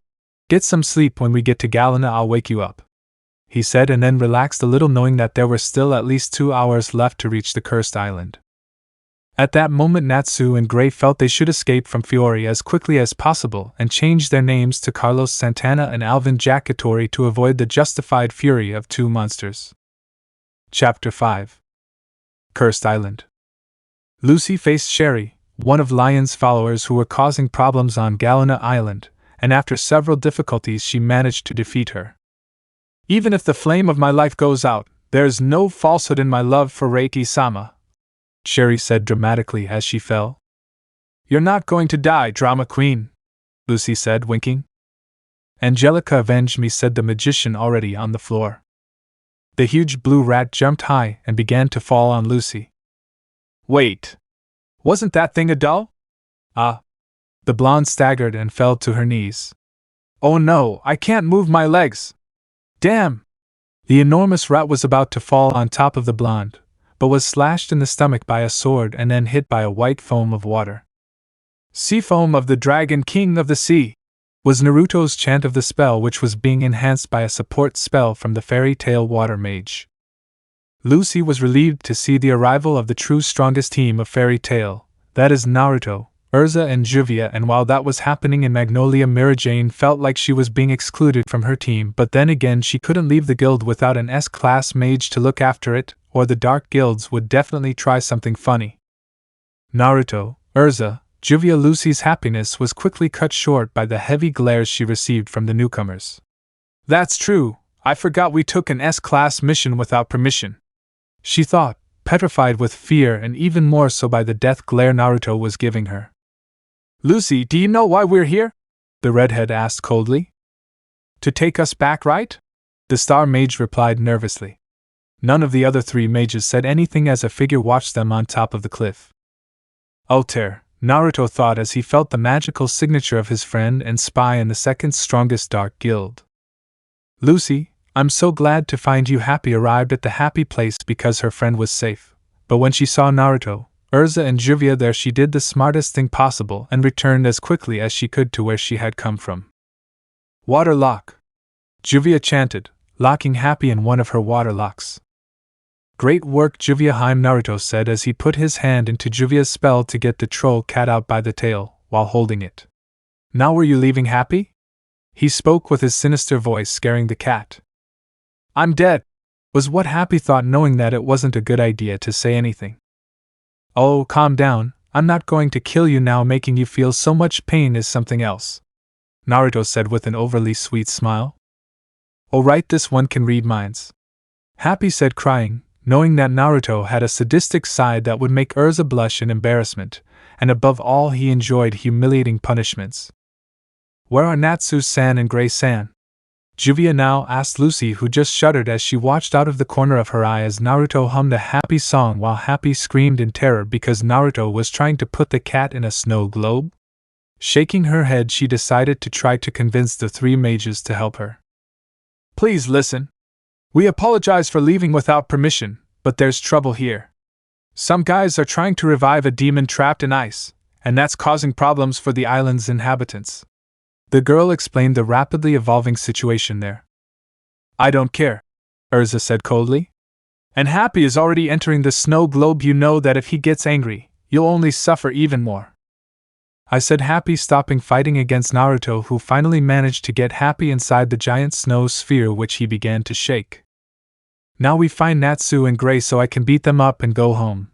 This place is getting on my nerves and my moon hurts a little, said Naruto, who looked like a little kid with a new toy playing with his snow globe with Happy dizzy inside. What do you mean it hurts? Urza asked, concern evident in her voice. It must be because of the lunar drip, Lucy said, causing the three mages to turn to look at her. Some guy is using a lunar drip spell to break a demon's seal. I don't know much about him, but I know he draws power from the moon.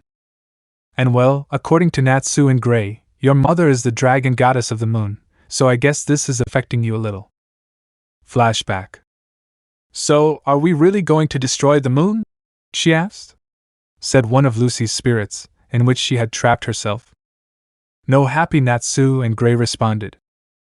Even if we could do it, we wouldn't. It would kill someone very important to Naruto, Gray said. How is that? She asks. Have you heard of a dragon named Selene? Natsu asks. Yes, she is the only woman among the legendary 5 dragon gods and one of the 13 dragon princes, children of Ancalagon the Dragon King, who is rumored to be more powerful than Agnologia, and is also known as the most beautiful woman in this world. She says. The spirit replied. She is the dragon goddess of the moon, and she is also Naruto's mother, and if the moon were to be destroyed she would cease to exist. Gray explained. Is Naruto a dragon slayer? She asks. And one of the strongest, possesses 13 magics that earned him the nickname Ju Sanria no Fairy. Fairy of the 13 dragons, and his flames are so hot they burn me. Natsu said, causing Lucy to remember the kick Naruto gave Natsu. So destroying the moon is out of the question, right? She asks. End of flashback. Reason to leave quickly. If this moon triggers Haxon, the strongest of us, we won't be able to defeat the demon if it wakes up, Urza said, trying to sound stern, but the concern was noticeable in her voice, especially when Naruto held his head slightly. Time jump. Gray had woken up confused. When he found out what happened last night in the village, he was upset, but he felt relieved that thanks to Natsu and Lucy all the villagers were safe. He went to the store to meet them but was greeted by Urza's murderous glare.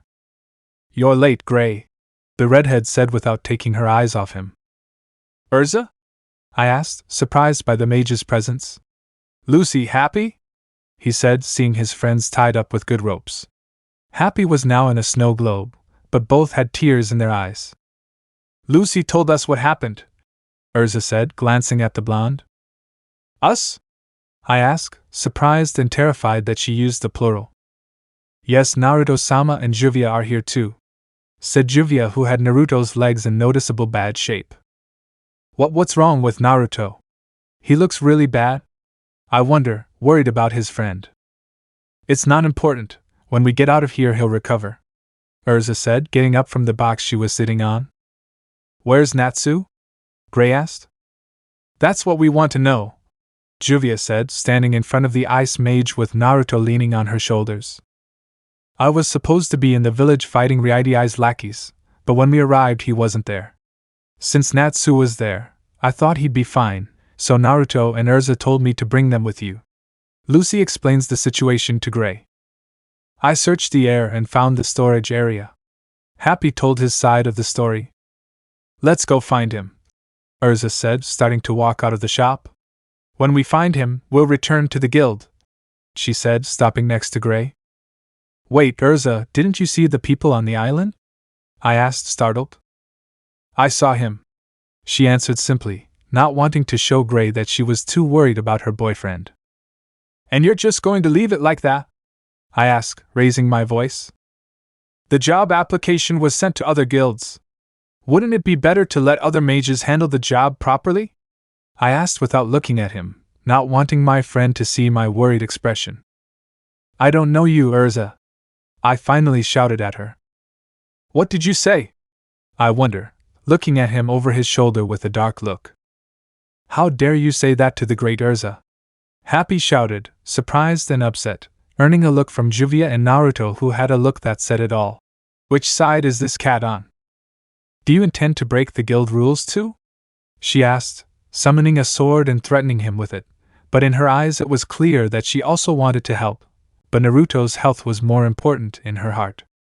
After all, she had 2 eyes, a loving grandfather in Rob, and a family in Fairy Tail thanks to him. All the time Naruto saw what happened without losing sight of the eyes of the ice magician, or better said Naruto, his only open eye, the artificial one was closed. His strength was being drained due to being the DS of the dragon god of the moon. Maybe he should have let Urza and Juvia take care of this. So Gray, what will you do? Was what was going through his mind. A smile appeared on his face when he saw Gray take the sword and guide it to the fairy tale mark on his chest.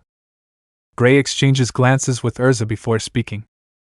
Do what you must, whatever path I chose, it's what I have to do. With that, he dropped the sword and started walking out of the store, leaving Lucy and Happy surprised, along with the smiling blonde. I'm going to finish this. If you're going to cut me, go ahead. He finished and left the store. Urza turned to see Lucy and Happy upset, and they started to tremble. Ha ha ha, what I expected. Naruto's laughter broke the tension, drawing the others' attention. Don't worry, Urzaheim Juviaheim, do me a favor and put this rune on my forehead, he said while showing a small rune in his hand, which Juvia took and then placed it on Naruto's forehead, who only took a deep breath before finally being able to stand on his own. Naruto, what's wrong? The redhead asked. My mother's magic was being drained, that's why I felt so bad. Now this will prevent it from being stolen for a few hours, she explained, then moved her hands slightly, feeling like 1/3 of her magic had been drained. I'm going with him. I won't let my mother's power be used like this. This last bit surprised the others, even Urza. Naruto, the blonde and the cat said happily. Don't get confused, it doesn't mean that you won't be punished for what you did, you will receive your punishment, and in 13 months raising 2 little pests and an adorable girl one learns to punish in very, very creative ways, said the blonde with a macabre smile that sends chills down Lucy and Happy's spines, as well as a little excitement to Urza and Juvia. And so Urzaheim, Juviaheim, will you come with me? I wonder, looking into both of their eyes, receiving only a smile and a nod from Juvia, she would always support him even if it meant going against the world. Urza turned to see Lucy and Happy with a scared face. She approached them with sword in hand, scaring them even more, and without saying anything she cut the ropes. I guess I have no choice. We'll keep talking about this for now. Let's take care of this problem, he said, finally putting his sword away with his magic. Okay, then let's go, Naruto said with a smile, and then disappeared in a golden flash with Juvia and Urza reappearing outside the store. I think we're lucky those 3 came, Lucy said nervously once the 2 wizards left the place. Yes, said Happy. After a while the 4 magi and the blue cat had already reached Gray, and he told them Lion's plan. Defeat Deliora? Is that your goal? Lucy asked as she continued running. Gray stopped running like the others and placed his hand against a tree. Lion's goal has always been to surpass Uar, but now that she's gone his goal is to defeat Deliora, an enemy that even she couldn't defeat, in order to surpass her. I see. That's the only way for him to get over her now that she's dead, Lucy said, understanding what her companion was saying.